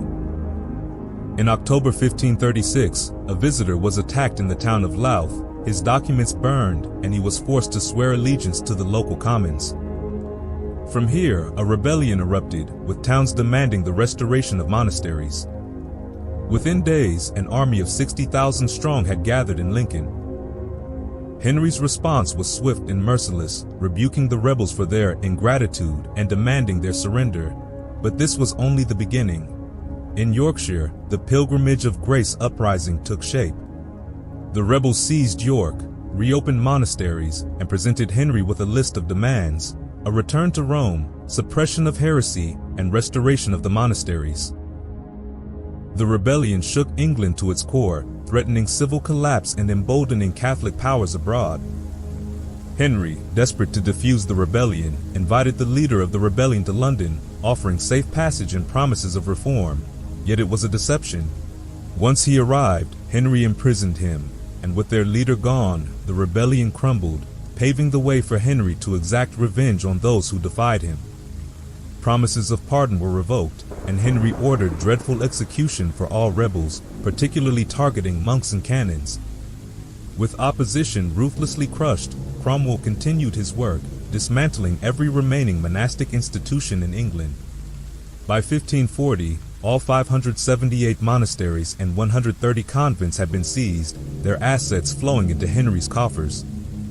It was an enormous haul. An estimated £1.4 million in goods and income now belonged to the crown. This wealth strengthened Henry's grip on the throne as he lavished gifts on supporters, invested in ships, and enjoyed his own indulgences. But the dissolution came at a devastating cost. Thousands were left destitute, unemployment and crime surged, and the closure of monastic hospitals and schools left a gaping hole in education and social care. Though monastic decline may have been inevitable, Henry's methods were brutal, unleashing Cromwell's ruthlessness upon an institution that had once underpinned the community. Henry VIII's reign marked a profound transformation in English history. He had defied the Pope, dismantled the monasteries, and emerged as an absolute monarch. Chapter 26: Edward VI and Mary Tudor. Edward VI, Edward's only surviving son, ascended the English throne at just 10 years old, a boy king frail in health. Edward displayed a striking devotion to Protestantism, deeply shaped by Archbishop Cranmer's influence. As Edward was too young to rule alone, his uncle Somerset became his regent, starting a wave of Protestant reforms across England. Somerset repealed many of the harsh laws left by Henry VIII, advocating for greater freedom of speech and moving church services to English, rejecting ideas of purgatory and masses for the dead. With these changes, Protestants, both local and foreign, flocked to England. Crowds dismantled religious images and statues, taking down traditional symbols as Protestant fervor grew. While religious change swept through England, the nation's economy was in dire conditions. Somerset sought to address agrarian unrest, denouncing the exploitation of peasants by new landowners. This led to rebellion. In Norfolk, discontented rebels seized control of Norwich, consuming stores of food and livestock in their protest. Though Somerset sympathized with their plight, he allowed Warwick to lead an army to disperse them, quelling the rebellion but leaving Somerset to bear the blame for the country's woes. Ultimately, Somerset fell from grace, accused of corruption and imprisoned in the Tower. Warwick took his place as protector. Warwick's policies favored landlords. Religious tensions escalated with each new Protestant reform and the confiscation of church property. Mary Tudor, daughter of Henry and half-sister to King Edward. Soon Warwick himself aimed to block Mary Tudor's path to the throne. Manipulating the young, ailing Edward, Warwick persuaded him to name Lady Jane Grey as successor, bypassing Mary entirely. But Mary rallied her supporters and declared herself the rightful queen, and as Warwick's support evaporated, she claimed her throne to a wave of public celebration. Edward VI had died of disease, and Mary Tudor ascended the throne. Steadfast in her Catholic faith, Mary began her reign with surprising mercy, pardoning many former opponents and allowing Protestant leaders a safe departure from England. She faced a country rife with religious conflict, especially around church property confiscated during Protestant reforms. With Parliament's cautious support, Mary restored Catholic bishops and reintroduced the Mass, while Protestantism faced increasing restriction. Mary's proposed marriage to Philip of Spain inflamed the public, sparking rebellion and fierce opposition to what many saw as the threat of Spanish control.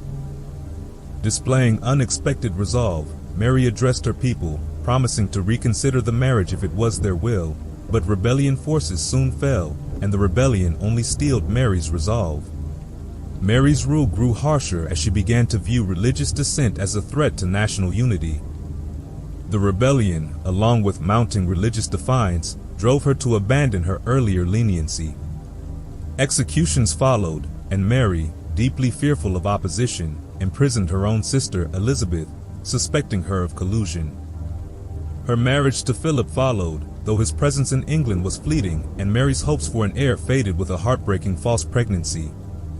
As Mary turned increasingly to faith, her advisors urged her toward enforcing Catholic orthodoxy, leading to a fierce persecution of Protestant leaders.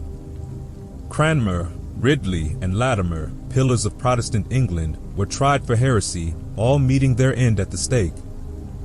Though Cranmer recanted initially, he reclaimed his Protestant convictions at his execution, condemning the Pope with his final breaths. In total, some 300 Protestant martyrs met a fiery end, a wave of persecution that earned Mary a title she never sought, Bloody Mary. But these brutal measures only strengthened Protestant resolve, igniting resentment even among some Catholics. Mary's final years weighed heavily on her. England's last continental possession, Calais, fell to France.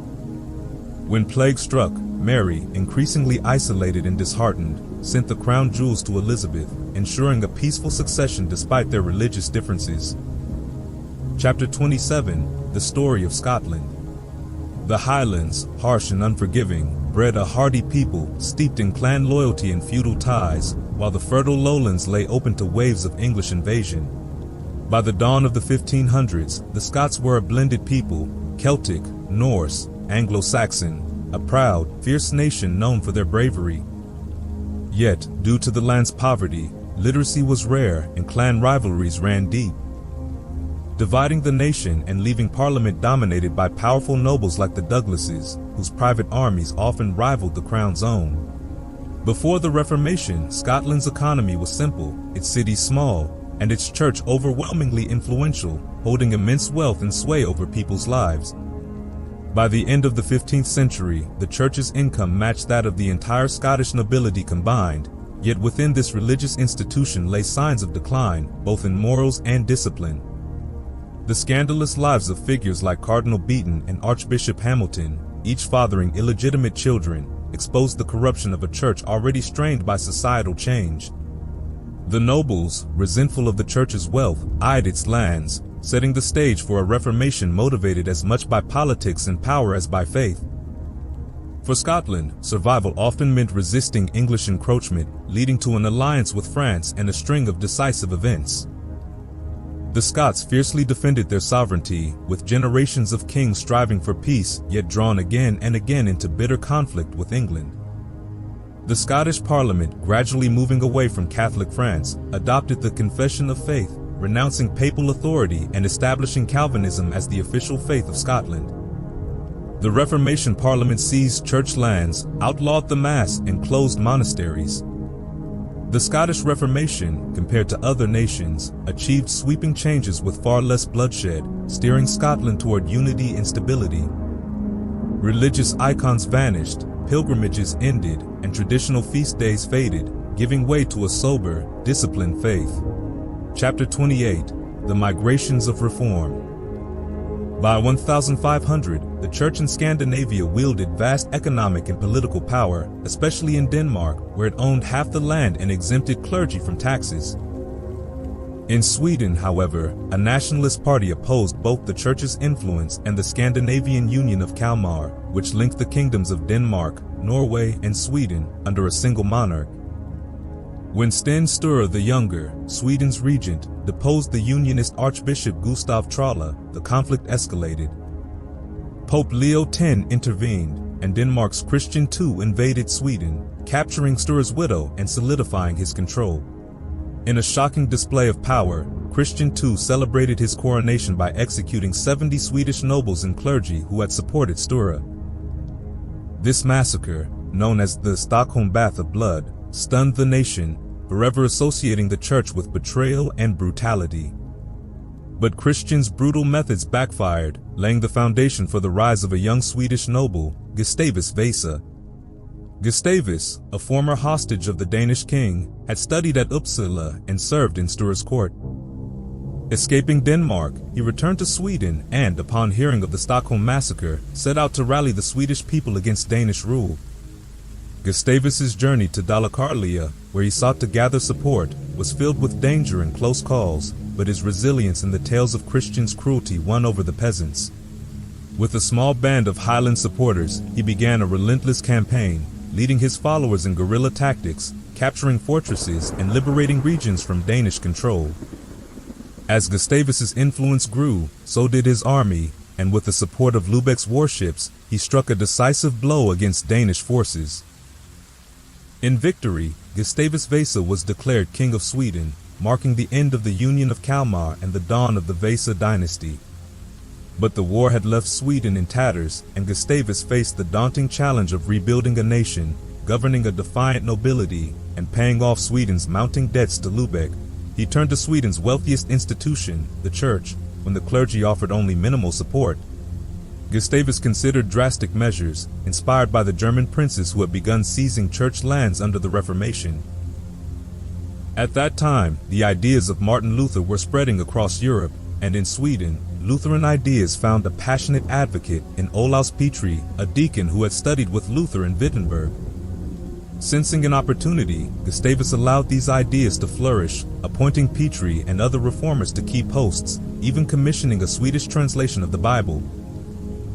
when Pope Adrian VI refused to confirm his chosen archbishop, proposing instead to reinstate the deposed Archbishop Tralla, Gustavus boldly warned that he would govern the church in Sweden himself. In 1527, Gustavus put his plan to Sweden's Diet of Vestiers, a representative assembly. He presented the bold proposition: the struggling nation needed the church's wealth to survive. With initial resistance overcome, the Diet finally agreed, marking a historic turning point. Church lands passed to the crown, bishops lost their political power. This recess of Vestiers ushered in a new era. Religion was now under state control, and the church's vast wealth had been redirected to rebuild the nation. King Gustavus I ruled for 33 more years, establishing a hereditary monarchy, fostering trade, and laying the foundation for Sweden's future prosperity. Upon his death in 1560, he was celebrated as the father of modern Sweden. In Denmark, however, the Reformation took a different path. Christian II, though progressive in his domestic policies, alienated Denmark's nobility with his foreign entanglements and was soon deposed. His successor, Frederick I, began to warm to Protestantism, appointing Lutheran preachers and allowing religious freedom. By 1530, Lutheranism dominated Denmark's cities, and Frederick's successor, Christian III, completed the transition. After defeating a Lubeck-backed rebellion, he established a Lutheran state church, confiscating church lands and abolishing the bishop's political influence. Norway and Iceland followed suit, sealing the triumph of Lutheranism across Scandinavia. The Reformation in Sweden and Denmark reshaped their faith and laid the groundwork for strong centralized monarchies that would steer Scandinavia into the new era. Chapter 29: The Unification of Russia. In 1300, Russia was not a single nation but a patchwork of independent regions. The north held free city-states like Novgorod and Pskov, while the west and south fell under Lithuanian rule. To the east, principalities such as Moscow, Ryazan, and Tver lay under the watchful eye of the Golden Horde. The Golden Horde, a powerful Mongol Turkic empire, ruled with an iron fist, extracting annual tribute from the Russian princes. Their capital, Sarai, gleamed on the Volga River, symbolizing both their wealth and dominance. This rule left deep marks on Russian society, reinforcing Moscow's autocratic governance, solidifying a strict social hierarchy, and isolating Russia from Europe for 2 centuries. Despite these hardships, the Russian people displayed a resilience tempered by their land's harshness. Their lives, built around survival, included strict social customs, deeply ingrained religious practices, and the stoic endurance of poverty and oppression. Under the shadow of Tatar rule, Moscow, a minor principality, began its ascent. Strategically situated on key river routes, Moscow was ruled by Daniel Alexandrovich, whose careful diplomacy and expansionist ambitions laid the groundwork for growth. Later, Ivan I, known as Kalita or Moneybag, was relentless in tax collection, securing Moscow's peace and wealth, allowing it to gradually expand its influence over neighboring principalities. By the time Ivan III, known as Ivan the Great, came to power, Moscow had grown powerful enough to challenge the Golden Horde. Ivan III extended his reach across vast territories, including Novgorod, the wealthy northern trading center, whose surrender in 1478 marked the beginning of Moscow's dominance. Ivan III played the rival Tatar Khanates against each other, and in 1480 he boldly refused to pay tribute to Khan Akhmet. The ensuing standoff ended without a battle as the Khan retreated, a decisive moment marking Russia's liberation from Tatar rule. Ivan III's ambitions did not end with unifying Russia. He sought to create a new empire modeled on Byzantium. His marriage to Zoe Paleologus, niece of the last Byzantine emperor, brought Byzantine customs and influence to Moscow, earning him the title of Tsar and positioning Moscow as the Third Rome. The transformation of Moscow accelerated with the arrival of Italian architects like Ridolfo Fioravante, who helped Ivan rebuild the Kremlin as a mighty fortress and sacred center, blending Russian and Byzantine architectural styles into an imposing symbol of Russian autocracy. Under Ivan's centralized rule, Moscow established a powerful bureaucracy and claimed control over the Russian Orthodox Church. In 1448, the Russian Church declared its independence from the Byzantine Patriarch, and when Constantinople fell to the Turks, Moscow became the spiritual heart of Orthodox Christianity. Ivan III's 43-year reign transformed Moscow into a centralized Russian state, leading future rulers to carry forward his autocratic legacy. When his son, Vasily III, died, his young heir, Ivan IV, later infamous as Ivan the Terrible, inherited a nation that was nearly unified, yet rife with internal power struggles. Exposed to violence and manipulation as a child, Ivan IV grew up distrustful and ruthless. At 13, he seized power by executing a powerful boyar, by unleashing his dogs onto him, and later, in 1547, he became the first ruler to be formally crowned Tsar of all the Russians. Determined to strengthen and expand his realm, Ivan IV convened the Zemsky Sobor, Russia's first national assembly, to initiate reforms.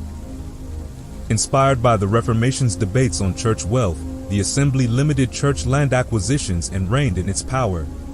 Ivan IV focused on strengthening the military and expanding Russian territory. His campaigns against Kazan and Astrakhan gained Russia control of the Volga, opening trade routes to the east. However, his ambitions in the Baltic, seeking access to European trade through Livonia, led to a costly and ultimately disastrous war against a coalition of European powers, including Poland and Sweden. As Russia's fortunes wavered, Ivan's paranoia deepened. In 1564, he briefly abdicated, accusing the boyars of treachery, only to return on his own terms, establishing the Oprichnina, a separate territory governed by his loyal enforcers, the Oprichniki. This act divided Russia in two and unleashed a reign of terror against perceived enemies. The infamous massacre of Novgorod in 1570 epitomized Ivan's brutal methods. Suspecting the city of plotting against him, he allowed his Oprichniki to decimate Novgorod, leaving thousands dead and the city in ruins. Ivan IV's cruelty alienated both the nobility and the church. Metropolitan Philip, head of the Russian Orthodox Church, openly condemned Ivan's actions and was subsequently imprisoned, possibly executed. Amid the violence, Ivan commissioned the construction of St. Vasil's Cathedral in Moscow. Ivan's brutality reached a tragic height when, in a fit of rage, he struck his pregnant wife and she miscarried. He had killed his own son, his intended heir. Racked with guilt, Ivan's health declined, and he died in 1584, leaving Russia under his half-wit son, Fyodor. Chapter 30: The Genius of Islam. From 1095 to 1291, the Muslim world faced a series of relentless crusades. These 8 wars, though they ultimately failed, weakened the Muslim state significantly. While crusaders claimed success in pushing Islam into Granada and capturing Sicily, these were minor compared to the devastation wrought by the Mongols from 1219 to 1258. The Mongol invasions swept across Central Asia and the Middle East, leaving a trail of ruined cities, Bukhara, Samarkand, Merv, and Baghdad, and collapsing trade, government, and cultural life. The Mongols scattered or killed many Muslim scholars and scientists, leaving deep scars on the Muslim world. Yet, amid the chaos, new blood and energy flowed into Islam. The Mongol and Turkic conquerors reshaped the lands they ruled, bringing military expertise and a renewed cultural vigor. Persia, under the Khanate, a Mongol dynasty that ruled Persia and Iraq, flourished despite its violent beginnings. In 1271, when Marco Polo crossed Persia, he found himself moving through the immense Mongol Empire, which stretched from the Dnieper River to China, touching India in the south and Mongolia in the north. The Mongol rulers maintained infrastructure, secured trade routes, and upheld religious tolerance, creating a surprising stability in this vast domain. In 1258, Hulagu Khan, Genghis Khan's grandson, destroyed Baghdad and established his capital at Mariga in Persia, founding the Khanate dynasty that governed Persia until 1337.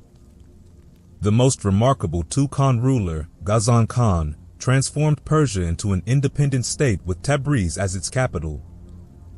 A brilliant administrator, Ghazan stabilized the currency, safeguarded peasants, and invested heavily in education. He built institutions in Tabriz, a mosque, colleges, a philosophical academy, an observatory, a library, and a hospital, financed by designated land revenues, ushering in a cultural revival. Marco Polo lauded Tabriz as a great and glorious city. Clavijo noted its wealth, splendid architecture, and the most splendid bathhouses in the world. Rabbi Rashidi, a vast educational and cultural complex near Tabriz, described in detail in a letter preserved in the Cambridge University Library. The Rabbi Rashidi encompassed 1,500 shops, 30,000 houses, gardens, baths, and textile and paper factories, each strategically organized for learning, commerce, and community. The city of Tabriz even had a house of healing, staffed by 50 skilled physicians from India, China, Egypt, and Syria. Each doctor trained 10 students. Specialists like surgeons and bone setters educated their successors. The Rabbi Rashidi was designed to create a legacy of knowledge and innovation. The two Khanate collapsed in the early 1300s due to royal infighting, fragmenting Persia once more. The Rabbi Rashidi was plundered and destroyed. Chapter 31, Suleiman the Magnificent. From Delhi to Timbuktu, a look at 16th century Islam. It's quite easy for us, nestled in our understanding of Western history, to forget that Islam was, for centuries, a more advanced culture than Europe. Even in the 16th century, when Islamic cultural dominance was waning, it still spread far and wide, from Delhi to Casablanca, Adrianople to Aden, Tunis to Timbuktu. The cities of Fez and Marrakesh rivaled the biggest cities of Europe, with populations approaching 125,000 people. Emirs, pirates, and the rise of Barbarossa. In Morocco, leaders like Emir Yaqub ushered in an age of scholarship, justice, and tolerance. Yaqub was celebrated for blending philosophy with theology and for his outright rejection of bigotry. But as Morocco thrived, the winds of change swept over the city of Algiers. Algiers turned its gaze to commerce and increasingly to piracy as a path to prosperity. The year 1492 saw an influx of Muslims escaping the Spanish Inquisition, many of whom chose piracy as retribution against Spanish ships. In the midst of this turbulent era, a Greek pirate would emerge, a man known to the Italians as Barbarossa. Kheyr ed-Din Khizr, or Barbarossa, swiftly expelled the Spanish from Algiers, claiming the city as his own. Kheyr ed-Din became the hero of Western Islam by ferrying 70,000 Muslims from inhospitable Spain to Africa. In a bold political move, he pledged his allegiance to the Ottoman Sultan, securing military support in return. The alliance was powerful, and Barbarossa's rise continued, eventually earning him the title of Admiral of the Turkish fleet, a crisis in Christendom and Muley Hassan's downfall. Barbarossa's conquest shook the Christian world as he raided coasts and captured thousands of prisoners. Landing near Naples, he almost succeeded in capturing Giulia Gonzaga Colonna, reputed the loveliest woman in Italy. She escaped half-clad, rode off with one knight as her escort. But Barbarossa aimed at less perishable booty than a beautiful woman. In an ironic twist, the French, the Pope, and the Turks ended up as allies. Francis I of France allied himself with the Turks, while Pope Clement VII was allied with France. The death of Clement VII brought Pope Paul to power, who promptly backed Charles V in a full-scale assault on Barbarossa. Charles assembled an impressive force and set his sights on Tunis, where the ruling prince, Muley Hassan, engaged in hedonism. Hassan's cruelty had driven his people to the brink, and he abandoned his city when Barbarossa neared. Charles V seized Tunis by defeating Barbarossa, reinstalling Muley Hassan as a puppet ruler, a temporary return to power but under imperial control. But Barbarossa was undeterred. He rebuilt his fleet with help from Sultan Suleiman and soon struck back. With a decisive naval victory, Barbarossa tightened his grip on the Mediterranean. Charles V, in a last bid, offered Barbarossa a vassal kingship in North Africa, but Barbarossa remained loyal to the Ottomans. Relentless, he continued his raids, even daring to land near Rome itself. Curiously, Barbarossa showed a strange courtesy to the Pope, ordering his men to pay for goods taken in Ostia. And in Toulon, he even requested that church bells be silenced, for they disrupted his sleep, a request that astonishingly was granted. A new Persian dynasty emerges. Meanwhile, in the east, Persia was seeing the birth of a new era under a fiery leader. In 1502, Shah Ismail I founded the Safavid dynasty, uniting a divided Persia under a single banner. Ismail ascended the throne at 13, forging a path of ruthlessness. We are told that he was amiable as a girl, but he killed his own mother or stepmother, ordered the execution of 300 courtesans at Tabriz, and massacred thousands of enemies. Yet despite his severity, Ismail commanded admiration, and many believed he possessed divine powers. It was an age of change, where empires rose, allegiances shifted, and new powers claimed their place in history. Shia Islam. Shah Ismail's rise was no mere political conquest, it was a transformation of Persian identity itself. His embrace of Shia Islam became the bedrock of his rule, unifying his people under a shared faith. Shia Islam differed from the Sunni tradition, focusing on Ali, the Prophet Muhammad's son-in-law, and his descendants, the Imams. Shiites believed, as Christians do for Christ, in the return of the 12th Imam, who would bring justice and perfection to the world. By declaring Shia Islam as Persia's official religion, Ismail solidified his people against the surrounding Sunni empires. This choice, however, set him on a collision course with Ottoman Sultan Selim I, a Sunni advocate. Selim launched a brutal campaign, reportedly executing 40,000 Shiites before marching to face Ismail in 1514. Ismail retaliated by persecuting Sunnis within Persia, intensifying the sectarian divide. Their forces clashed at the Battle of Chaldiran, where Ismail suffered a defeat, and the Ottomans captured Tabriz. But a mutiny in Selim's ranks forced him to retreat, allowing Ismail to reclaim his capital. He died young, at 38, leaving his throne to his son, Shah Tahmasp I, according to Will Durant. Shah Tahmasp I was a faithless coward, a melancholy hedonist, an incompetent king, a harsh judge, a patron and practitioner of art, a pious Shiite, and the idol of his people. Perhaps he had some secret virtues which he hid from history. Even amid ongoing conflict with the Ottomans, Persia became a destination for adventurers like Anthony Jenkinson, who sought to open trade routes. Jenkinson's journey was bold, backed by Russia's Ivan the Terrible, who sent him as an ambassador to Persia. While the Persians initially welcomed him, their mood soured upon learning he was Christian. "We have no need of friendship with infidels," they told him. And as he left the Shah, a servant spread purifying sand to cover the Christian footprints that had polluted the Shia court. A legacy in rugs. The Safavid era also marked a golden age for textiles, rug making, and art deeply entwined with Persian life. Safavid rugs became world-renowned for their beauty and complexity. Today, these rugs adorn museums around the world, like the Victoria and Albert Museum and the Los Angeles County Museum. A medallion rug containing over 30 million knots is split between these two museums. Another, the coronation carpet, used at the coronation of Edward VII, is preserved in Los Angeles. The Lawgiver. In 1520, a new ruler ascended to the Ottoman throne, Suleiman I, remembered in the West as the Magnificent. Suleiman was an imposing figure, known for his courage, generosity, and sharp administrative acumen. Unlike many rulers of his time, he was devoted to his faith and loyal to his wife, steering clear of the excesses of later sultans. Under his reign, the Ottoman Empire reached its zenith, guided by a ruler who balanced piety with pragmatism, a clash of civilizations. Suleiman's reign marked another chapter in the age-old struggle between Christendom and Islam. From the Arab conquests to the Crusades and the fall of Constantinople, these two faiths had clashed again and again. For Suleiman, expansion was a defensive necessity, and he launched a campaign to secure his empire's western front.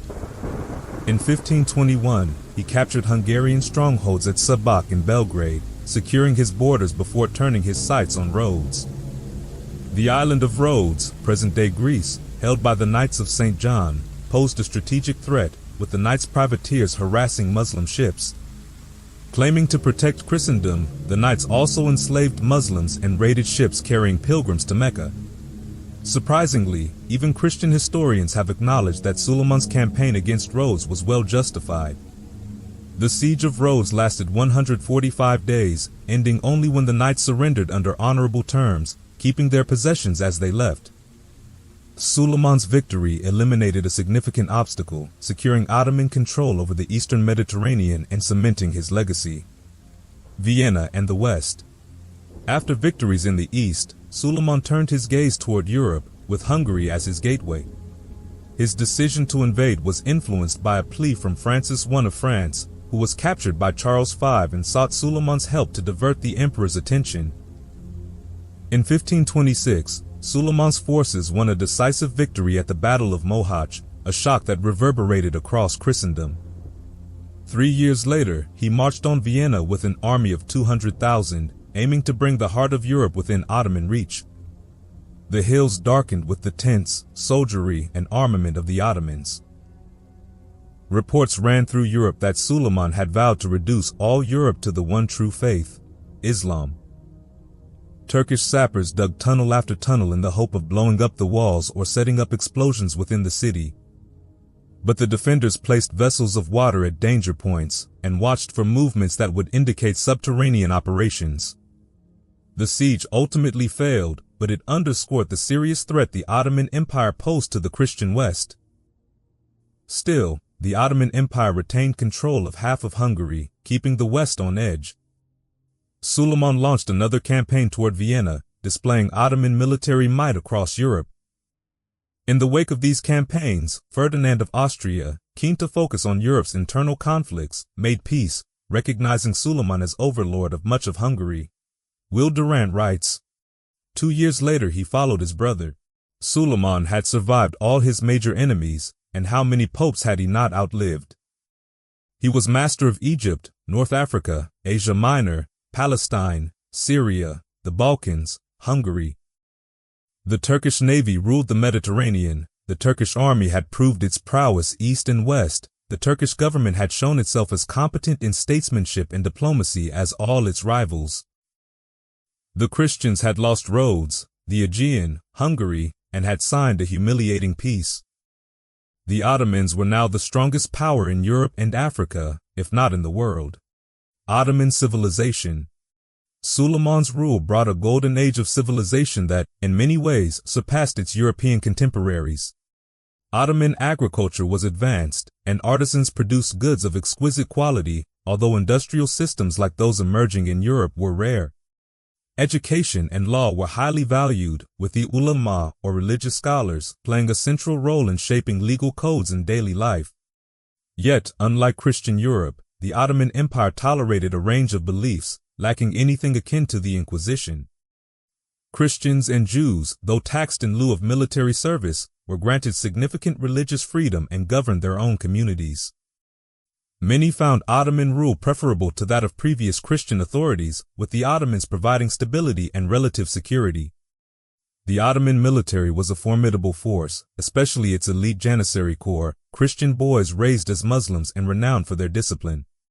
Yet, the very strength of the Ottoman army became a double-edged sword, as the Janissaries would later grow powerful enough to challenge the sultans. An efficient bureaucracy staffed largely by converted Christians managed the empire's affairs, although bribery was a constant issue. European visitors noted the fairness of Ottoman courts, often finding justice swifter and more diligent than in their own lands. Constantinople, under Ottoman rule, was remarkably safe for its size, with Janissaries patrolling the streets and keeping order. Ottoman culture and social life. Ottoman culture differed markedly from that of Europe, with distinct social customs and traditions. Polygamy was common, and women were largely secluded. Suleiman's own adherence to tradition kept him unmarried until the age of 40, as sultans traditionally took concubines instead of wives. Yet Suleiman was known for his restraint, avoiding the decadence that marked later Ottoman rulers. Social life was segregated by gender, lacking Europe's mingling of men and women, though Ottoman manners were refined and cleanliness emphasized. Public baths were common, and the Turks, known for their endurance, drank alcohol freely in taverns despite generally avoiding it at home. Their appreciation for beauty was evident in their love for gardens and carefully cultivated flowers. While known for their kindness and hospitality, the Turks could be ruthless in war, often sparing no enemy in battle. Captured cities, however, were frequently treated more humanely than those taken by Christian forces. In 1534, Ibrahim Pasha forbade his troops from looting Tabriz and Baghdad, contrasting with the brutality of Charles V's forces in Tunis a year later. A mixed legacy. Ottoman civilization, while advanced, was not without its flaws. Though the legal system was just, punishments could be harsh, including amputation for theft, and bribery plagued governance. Ottoman education, while superior to Europe's in some respects, focused on training future bureaucrats and scholars, leaving the general populace underserved. The arts flourished, particularly poetry, though much Ottoman literature remains underappreciated today. The Sultan's personal life. Suleiman was both a brilliant strategist and a man of intense personal contradictions. Though known for justice, he executed his own son, Mustafa, due to the intrigues of his beloved wife, Roxolana. Roxolana, a former Russian slave, broke tradition by marrying Suleiman, rising to unprecedented power in the Ottoman court. Her influence was profound, ensuring her own son's succession at a high personal cost to the Sultan's family. Yet Suleiman was undeniably a great ruler, expanding his empire, fostering a rich cultural legacy. Chapter 32. The Jews. During the Reformation, Jewish communities across Europe and the Middle East faced an era of hardship. The Wandering Jew legend was widely circulated in Europe, symbolizing the Jewish diaspora and reinforcing Christian beliefs in Christ's divinity and resurrection. This narrative echoed the Jewish people's centuries-long exile and their eventual hope of return to their ancient homeland. In the Ottoman Empire and certain regions under papal rule, Jews found relative safety and even prosperity. In Italy, they became integral to commerce and finance, valued for their skills and contributions. However, religious and economic tensions soon escalated into segregation. In 1516, the establishment of the first official ghetto in Venice formalized this isolation, marking a turning point in European Jewish history. This enforced separation, paired with myths such as the blood libel, bred fear and suspicion, ultimately spiraling into outright hatred and violence. A converted Jew, Hans Vogel, alleged that Israel Brunner, a 75-year-old rabbi, had bought from him a Christian child and had killed it to use its blood in a Jewish ritual. The populace believed the accusation and cried out for the death penalty. Anti-Semitic accusations intensified with tragic consequences. The Eucharist, central to Christian belief, was weaponized against Jews, with false claims of host desecration leading to massacres. During the Black Death, Jews were scapegoated, accused of poisoning wells, which led to widespread killings and expulsions. The 1492 expulsion from Spain was a profound shift, scattering Jewish families across Europe and into the Ottoman Empire. While rulers like Sultan Bajazet II welcomed them for their skills, persecution persisted in other regions. Amid these trials, the strength and unity of Jewish communities held firm. Rabbis codified Jewish law in the Shulchan Aruch, offering a consistent framework for Jews across their far-flung communities. Intellectual pursuits suffered under persecution. Jewish scholars turned inward, focusing largely on the Talmud, while some found solace in mystical Kabbalistic studies. Scientific achievements dwindled as rabbis discouraged scientific and philosophical studies, fearing they would erode the faith of young Jews. Despite restrictions, a few luminaries, Abraham Zacuto and a modest Lusitanus among them, made contributions to astronomy and medicine. Chapter 33. The Life of the People in the 16th Century. The relentless struggle of life in a medieval European village. Every day was a battle for food, shelter, clothing, health, and simply, survival itself. Centuries passed, and each generation stood guard, day and night, against the threats of wolves, wild boars, and other dangers lurking on the edges of their homes and flocks. Even as agriculture took hold, the spirit of the hunt remained. Man had to kill or be killed. Every tool they wielded in the fields was not just for labor but also a weapon in the fight for survival. Insects, wild creatures, and birds claimed their share, devouring the hard-won fruits of the peasants' toil. Strange illnesses swept through their herds, and at any moment, nature could turn brutal. Torrential rains might flood the fields, or drought might parch the land until every leaf and stem withered. Hunger was a familiar companion, and the fear of fire was ever present. Sickness came often, and doctors were few, usually miles away or entirely out of reach. Plague visited again and again, taking loved ones, neighbors, or a village elder, each loss felt deeply in a community struggling to endure. Of every 5 children born, 2 would die in infancy, another before reaching adulthood. Each family sacrificed a son to wars that took not just lives but homes, ravaging their fields, burning their villages. And when, finally, a crop survived all these trials, the peasants saw a tenth of it taken by the landlord and another tenth given to the church. The demands were relentless, and life on the land might have crushed body and spirit alike if not for small mercies, the laughter of children, evening games, song and dance, the warmth of the tavern.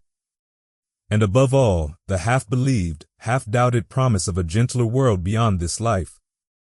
For this is how food was grown and gathered, feeding the barons in their castles, the kings in their courts, the priests in their pulpits, the merchants and craftsmen in the towns.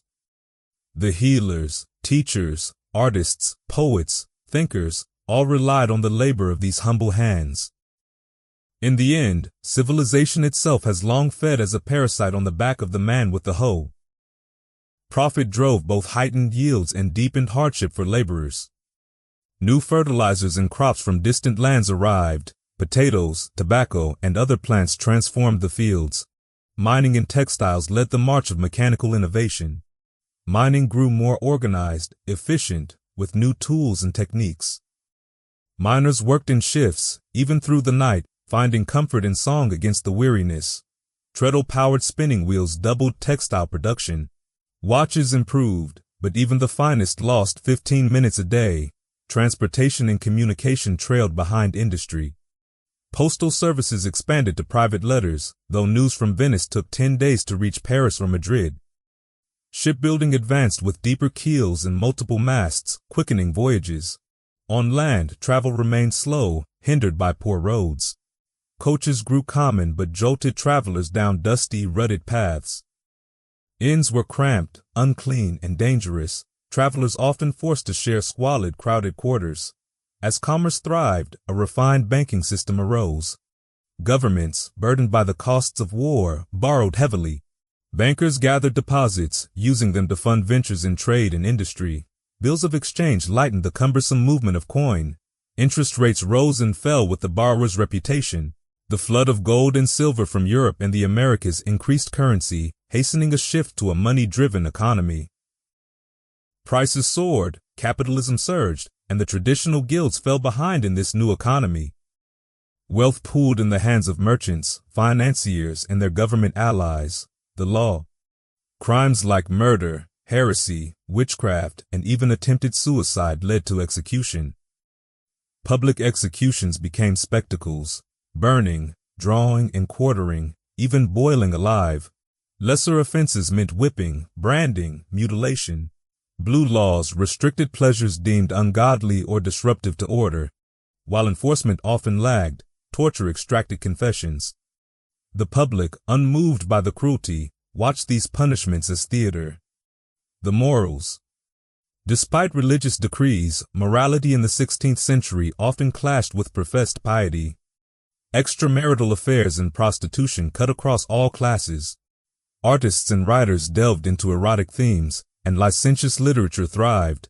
While some praised platonic love, a candid sensuality prevailed. Marriage was primarily a social and economic affair, arranged with little thought for love, though young people increasingly rebelled, seeking their own partners. Women's lives varied across social lines. In lower classes, women labored from dawn to dusk in child-rearing and endless domestic tasks. In the higher classes, especially in France, women enjoyed greater freedom, influencing trends and engaging in intellectual pursuits. Moral ideals stumbled against the rise of commerce and the decline of charity. Profit often outweighed ethics, leading to adulteration of goods and widespread fraud. The secular seizure of church properties and shifting values brought about a decline in charitable giving. Political ethics grew ever more Machiavellian. Espionage, bribery, and treaty-breaking became routine. Warfare grew brutal, with civilians often unshielded. Non-Christians suffered enslavement and exploitation, justified by religious zeal. The Reformation's moral aims initially disrupted more than they reformed, dismantling old frameworks while new ones took shape. The manners. Amidst upheaval, a refined sense of manners blossomed. Italy set standards for etiquette and fashion, spreading its influence across Europe. The French court embraced more flamboyant styles, with women's clothing growing more revealing. Bathing, especially among France's upper class, became a sign of rising personal hygiene. The home became a new center of religious life in Protestant regions, and material comfort began to mingle with piety. Large families were common, despite high infant mortality. Homes filled with sturdy, well-crafted furnishings, and meals were substantial, with meat plentiful and alcohol ubiquitous. Chapter 34. Music. The 16th century may appear dominated by religious and political conflicts, but beneath these dramatic events, a vibrant musical culture flourished across Europe. Everyone sang, from simple folk songs in villages to the grandeur of high masses in churches. The popularity of music transcended social classes. In Antwerp, merchants were escorted to the stock market by a band. While vocal music reigned supreme, a diverse array of instruments accompanied these performances. String instruments like lutes and viols, wind instruments like flutes and trumpets, and the majestic organ. These instruments were often treasured as works of art, passed down through generations. The keyboard was a unique European invention, revolutionized music. Spanish music, influenced by Arabic and European traditions, ranged from melancholic monodies to grand polyphonic masses. The Catholic Church, with its emphasis on tradition and hierarchy, favored an elaborate liturgical style with music performed primarily by trained choirs. The Reformers, however, sought a more participatory approach, advocating for congregational singing in the vernacular. Martin Luther, a passionate advocate for music, believed it revealed the great and perfect wisdom of God. He collaborated with Johann Walter to create the first Protestant hymnal, drawn from Catholic hymns, folk songs, and original compositions. While polyphonic masses continued in Lutheran churches for some time, congregational singing gradually gained prominence. The Council of Trent, seeking to address concerns about the complexity and secular influences in church music, considered banning polyphony altogether. Chapter 35. Literature. Of making books and men in the 16th century.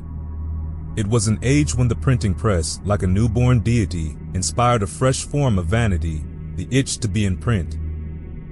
A publisher might bestow an honorarium upon a successful author, but only popular romances and scandalous pamphlets, those spicy tidbits of literature, generated sufficient revenue for such a gesture.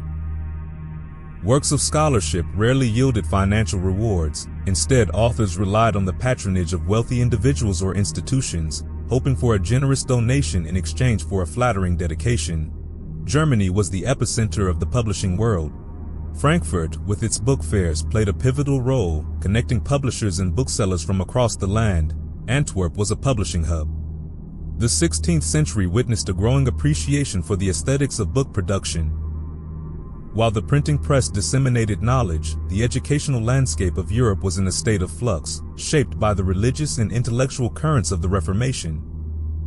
Luther's condemnation of universities as dens of murderers and his advocacy for a curriculum centered on the Bible reflect the changing priorities of the age.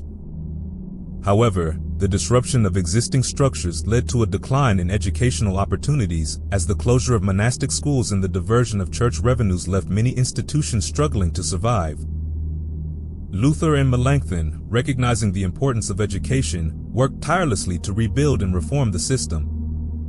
They appealed to secular authorities to establish schools, advocated for compulsory elementary education at public expense, and proposed a comprehensive university curriculum encompassing both religious and secular subjects. Melanchthon, through his tireless efforts in establishing schools, developing curricula, and training teachers, earned the title of Preceptor Germania, the educator of Germany. The Reformation also impacted the geographic and religious distribution of education. As universities in northern Germany transitioned to Protestant control, professors and students adhering to traditional doctrines faced dismissal. In England, the dissolution of monastic and chantry schools disrupted the flow of students to universities, leading to a dramatic decline in enrollments. While Henry VIII, recognizing the need for educational reform, established Trinity College, Cambridge in 1546 and funded professorships in various disciplines, his efforts were limited by financial constraints. The Royal Commission appointed by Cromwell brought universities under governmental control, leading to the decline of scholasticism, the suppression of canon law, and the promotion of classical studies. Religious conformity remained a priority, as a law mandated that all degree candidates subscribe to the Anglican Articles of Religion. In contrast to the disruptions in Protestant lands, universities in Catholic countries like France and Flanders experienced a decline in intellectual pursuit rather than a decline in resources or students. The dominance of the Sorbonne, the theological faculty of the University of Paris, stifled the free exchange of ideas. The curriculum, focused on theology and a limited selection of classical texts, appeared to Montaigne as a superficial routine of memorizing and conformity. Universities in Spain continued to thrive, including the prestigious University of Salamanca, with its impressive faculty and student body. Italian universities like Bologna and Padua remained centers of learning, attracting students from across Europe. However, the importance of teachers was often overlooked, and their compensation remained meager. The rigorous academic schedule, coupled with inadequate living conditions, presented challenges for students pursuing knowledge. While most girls remained illiterate, those from affluent families received private tutoring. The universities, academies, and humanists of the Renaissance played a crucial role in transmitting the intellectual heritage of Greece and Rome to the emerging modern world. This task, accomplished with remarkable dedication and enthusiasm, enriched European culture and laid the foundation for centuries of artistic, scientific, and philosophical advancements. While the Italian Renaissance cast a long shadow over France, its influence also reached the shores of England, albeit in a less dramatic fashion. The Italian influence was perhaps most evident in the poetry of the Tudor era. Thomas Wyatt, a diplomat and courtier who traveled extensively in France and Italy, introduced the sonnet to English literature. While the Italian Renaissance inspired new forms and themes in English and French literature, Germany, caught in the throes of religious and political upheaval, saw its literary landscape shaped by the forces of the Reformation. The publication of classical texts declined, replaced by a torrent of pamphlets fueled by religious controversies. The elaborate religious plays of the previous century lost favor, replaced by verses that mocked Luther or the Pope. The Portuguese voyages of exploration inspired a new generation of historians who chronicled the nation's triumphs and challenges in the East, providing invaluable insights into this pivotal period in global history. In Spain, the Castilian dialect emerged as the dominant literary language. Spanish literature of this period reflected the nation's preoccupation with religion, love, and war. Romances of chivalry were immensely popular among all classes. Chapter 36. Art in the 16th century. The Reformation was an era of profound challenge for art, especially for religious art. The Protestant movement, emphasizing the Ten Commandments, placed great focus on the Second Commandment's prohibition against graven images. As a result, Protestants adopted a reserved approach to art, with a restraint that aligned them more closely with traditions in Judaism and Islam. In contrast, Catholic regions encouraged representational art, as the Church continued its long-standing practice of using art as a tool for religious instruction. However, it wasn't just the Reformation that led to the decline of Gothic art. By the time of the Reformation, Gothic art was already on the wane, consumed by its own excesses and gradually overshadowed by the emerging Renaissance style. The Renaissance, born in Italy, spread quickly through educated circles, who found its classical ideals far more compelling than the elaborate medieval aesthetic. In France, the Renaissance style harmonized with Gothic traditions, creating a beautiful new architectural language. Francis invited Italian artists to France, acquired numerous Italian masterpieces, and encouraged French artists to study the techniques and ideals in Italy. This era saw what was described as a malady of building sweeping through France.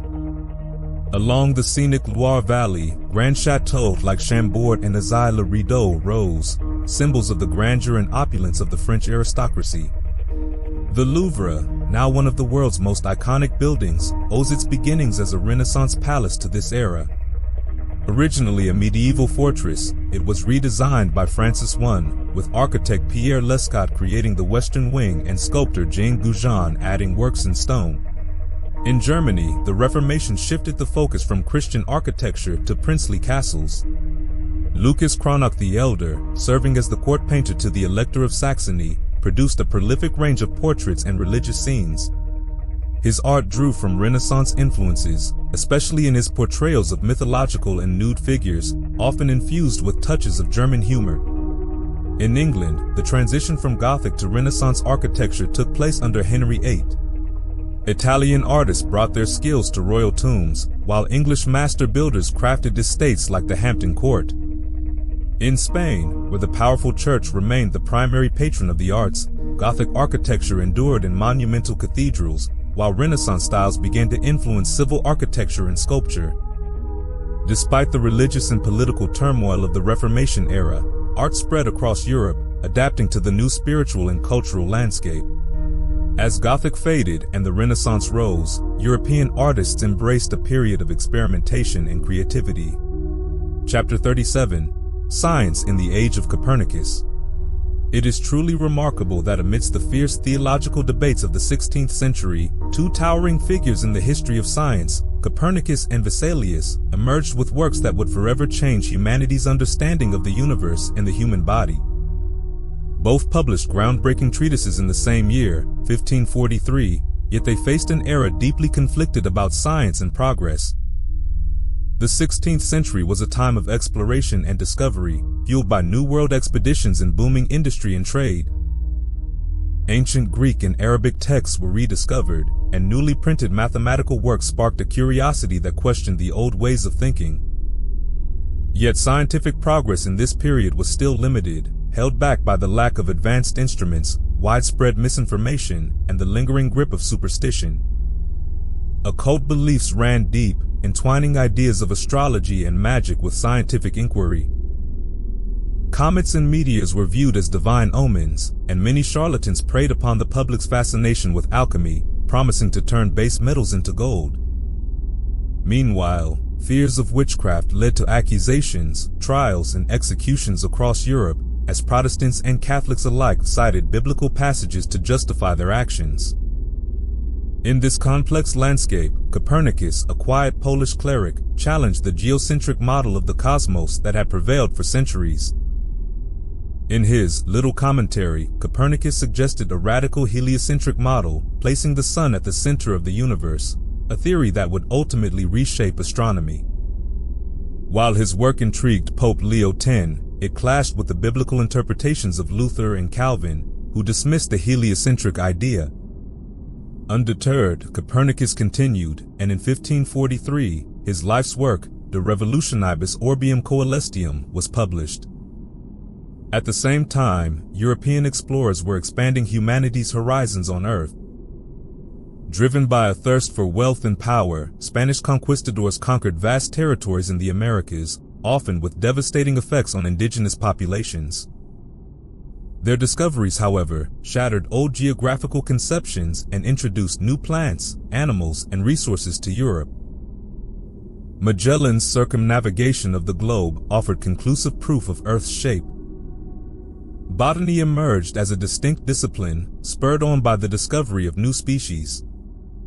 Researchers began to classify plants, cataloging them meticulously, while naturalists made observations on the structural similarities between bird and human skeletons, hinting at the interconnectedness of life.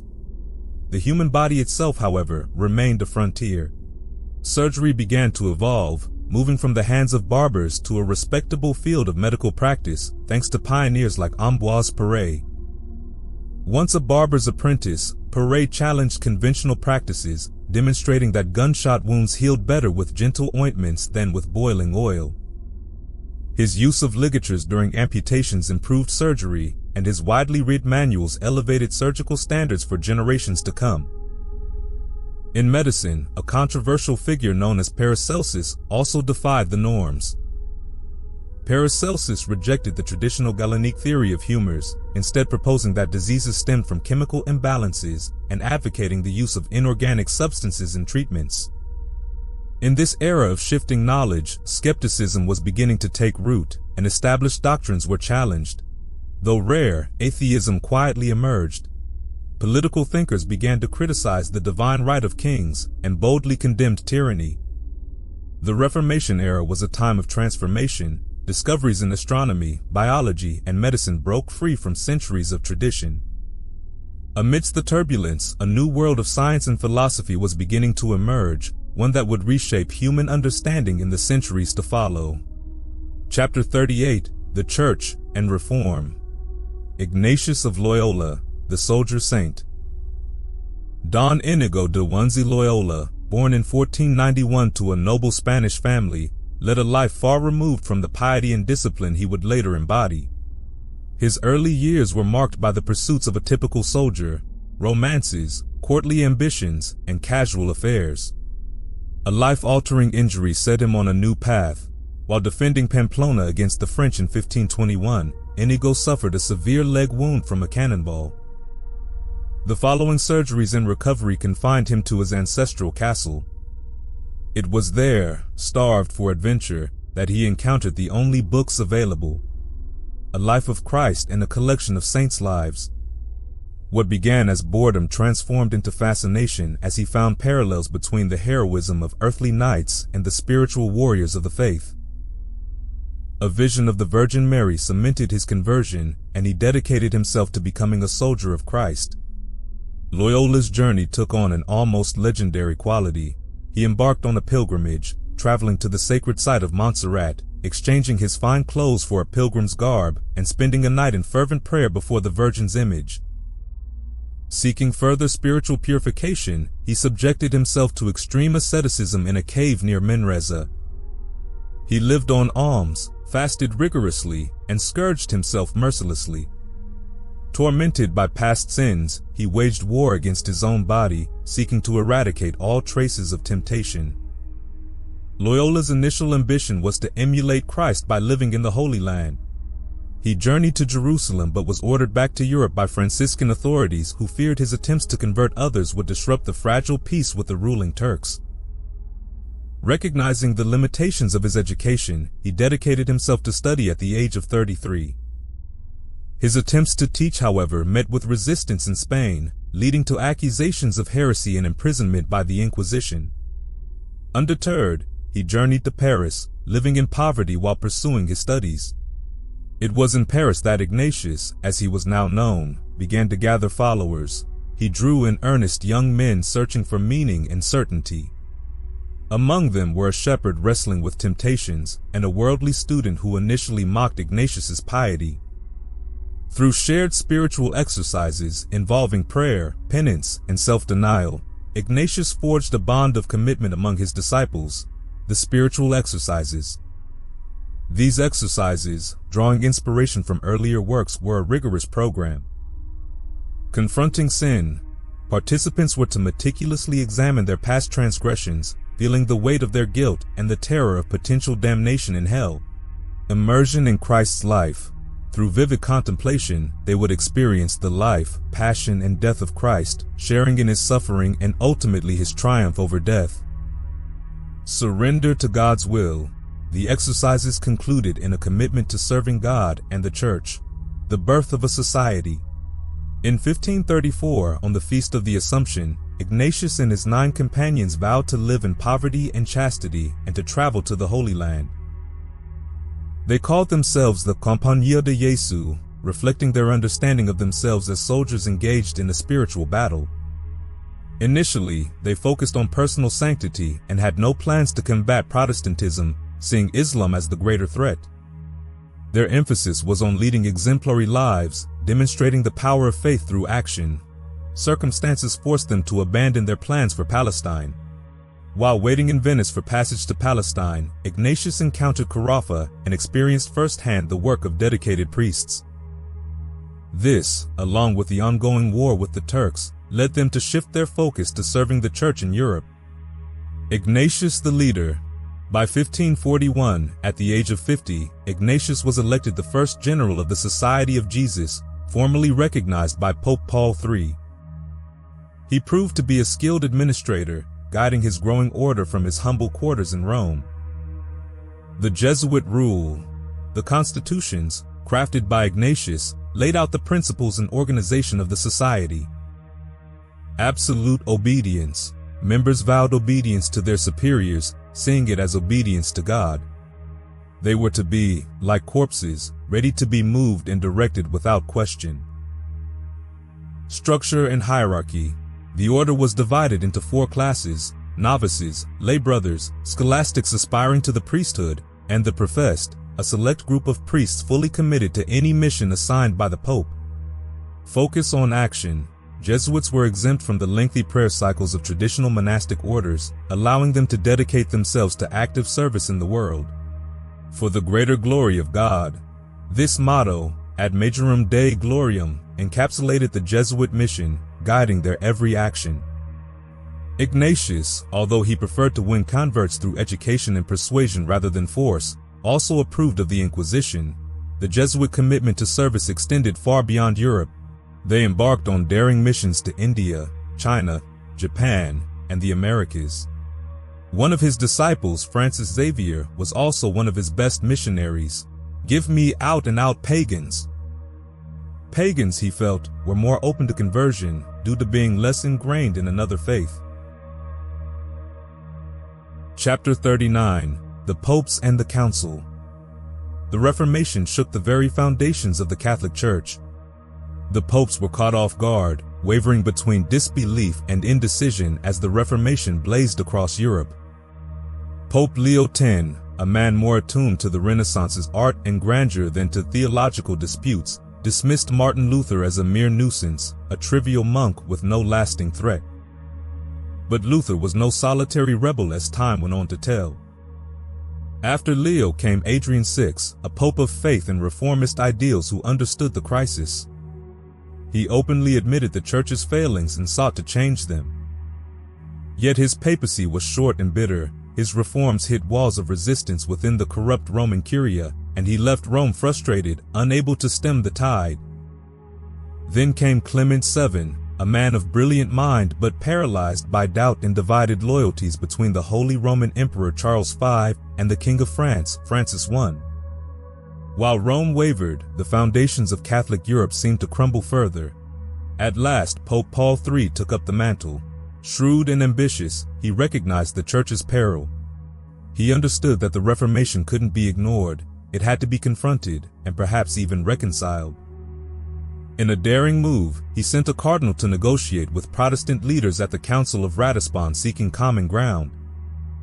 Remarkably, they found harmony on many issues, including the doctrine of justification by faith. But the Protestant ideology proved too wide, too fundamental to bridge. Some say Paul III's motives for dialogue were noble. Others believe they were purely political, intended to increase his own power. But even as he advocated reform, Paul III was not without his own flaws. His infamous nepotism, elevating his own family despite their dubious morality, tarnished his image as a true reformer. When Paul III passed, a new phase began. A wave of repression swept through the Church to crush dissent. Censorship returned with intensity, and the Inquisition was revived. Pope Paul IV banned any work that dared to stray from Catholic doctrine. Suspected dissenters faced imprisonment and torture. The slightest suspicion of heresy could mean a grim fate. "Even if my own father were a heretic," he declared, "I would gather the wood to burn him." The Council of Trent. This era of repression set the stage for the Council of Trent, a gathering that aimed to address the Reformation and redefine the Catholic faith. Convened in 1545, the council stretched over years of intense debate, interrupted by war, plague, and political tensions. This council set the foundations for the Counter-Reformation, a movement that, led by the Jesuits, reignited Catholic faith across Europe. Through repression, censorship, and reforms, the Church responded to the Reformation siege. It was no longer the same. The Catholic Church emerged from this era transformed, with the Council of Trent's doctrines providing a renewed purpose and direction for centuries to come. The dream of a united Christian world faded, but a revitalized Catholic Church stood ready to face the dawn of a new age. Epilogue, the Renaissance, and the Reformation. Each offered a different taste of renewal, a fresh breeze for the minds and souls of the people. In Italy, men rejoiced at the revival of ancient wisdom, celebrating beauty, reason, and art. And in the North, hearts were stirred by the call to spiritual depth and devotion, answering the Reformation's plea for a faith purified, unclouded by worldly corruption. Like two branches from a single source, these movements sprang from a shared longing, a deep, human yearning to transcend the limitations of the medieval world. Yet this wasn't just an intellectual quarrel, it was a mirror reflecting the divisions within Europe's soul. The Latins, children of the sun, the heirs to Rome's grandeur, embraced the classical tradition and worshipped beauty in the fullness of life.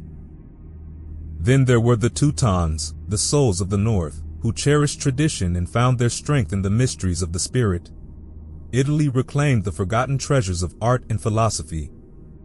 But Germany would not be conquered by these gentler Roman arts. She cast off the worldly church, silenced the voices of reason over revelation, and instead, she embraced the Reformation. The Reformation was a turning back, a yearning for something unshakable, a return to the very essence of faith, of salvation over celebration. The Italians could only wonder, why hold to doctrine's cold rigidity, while throwing away the beauty and warmth that had enriched the soul? And so the debate went on, each side with its own conviction. To the Catholic, the Reformation opened a Pandora's box of upheaval. To the Protestant, it was a cleansing fire against corruption. And then there was the humanist, shaking his head at both camps. To the humanist, the Reformation was a distraction, a step back from the Renaissance's quest for knowledge. He saw the real challenge on the horizon, the enlightenment that would lift the veil from science, reason, and the mind. The earth was no longer the center of the cosmos, humanity no longer a singular marvel in creation. Reason was ascendant, casting doubt on the divine and placing the Bible under critical scrutiny. The question became, in a world where knowledge and reason prevailed, what place could faith hold?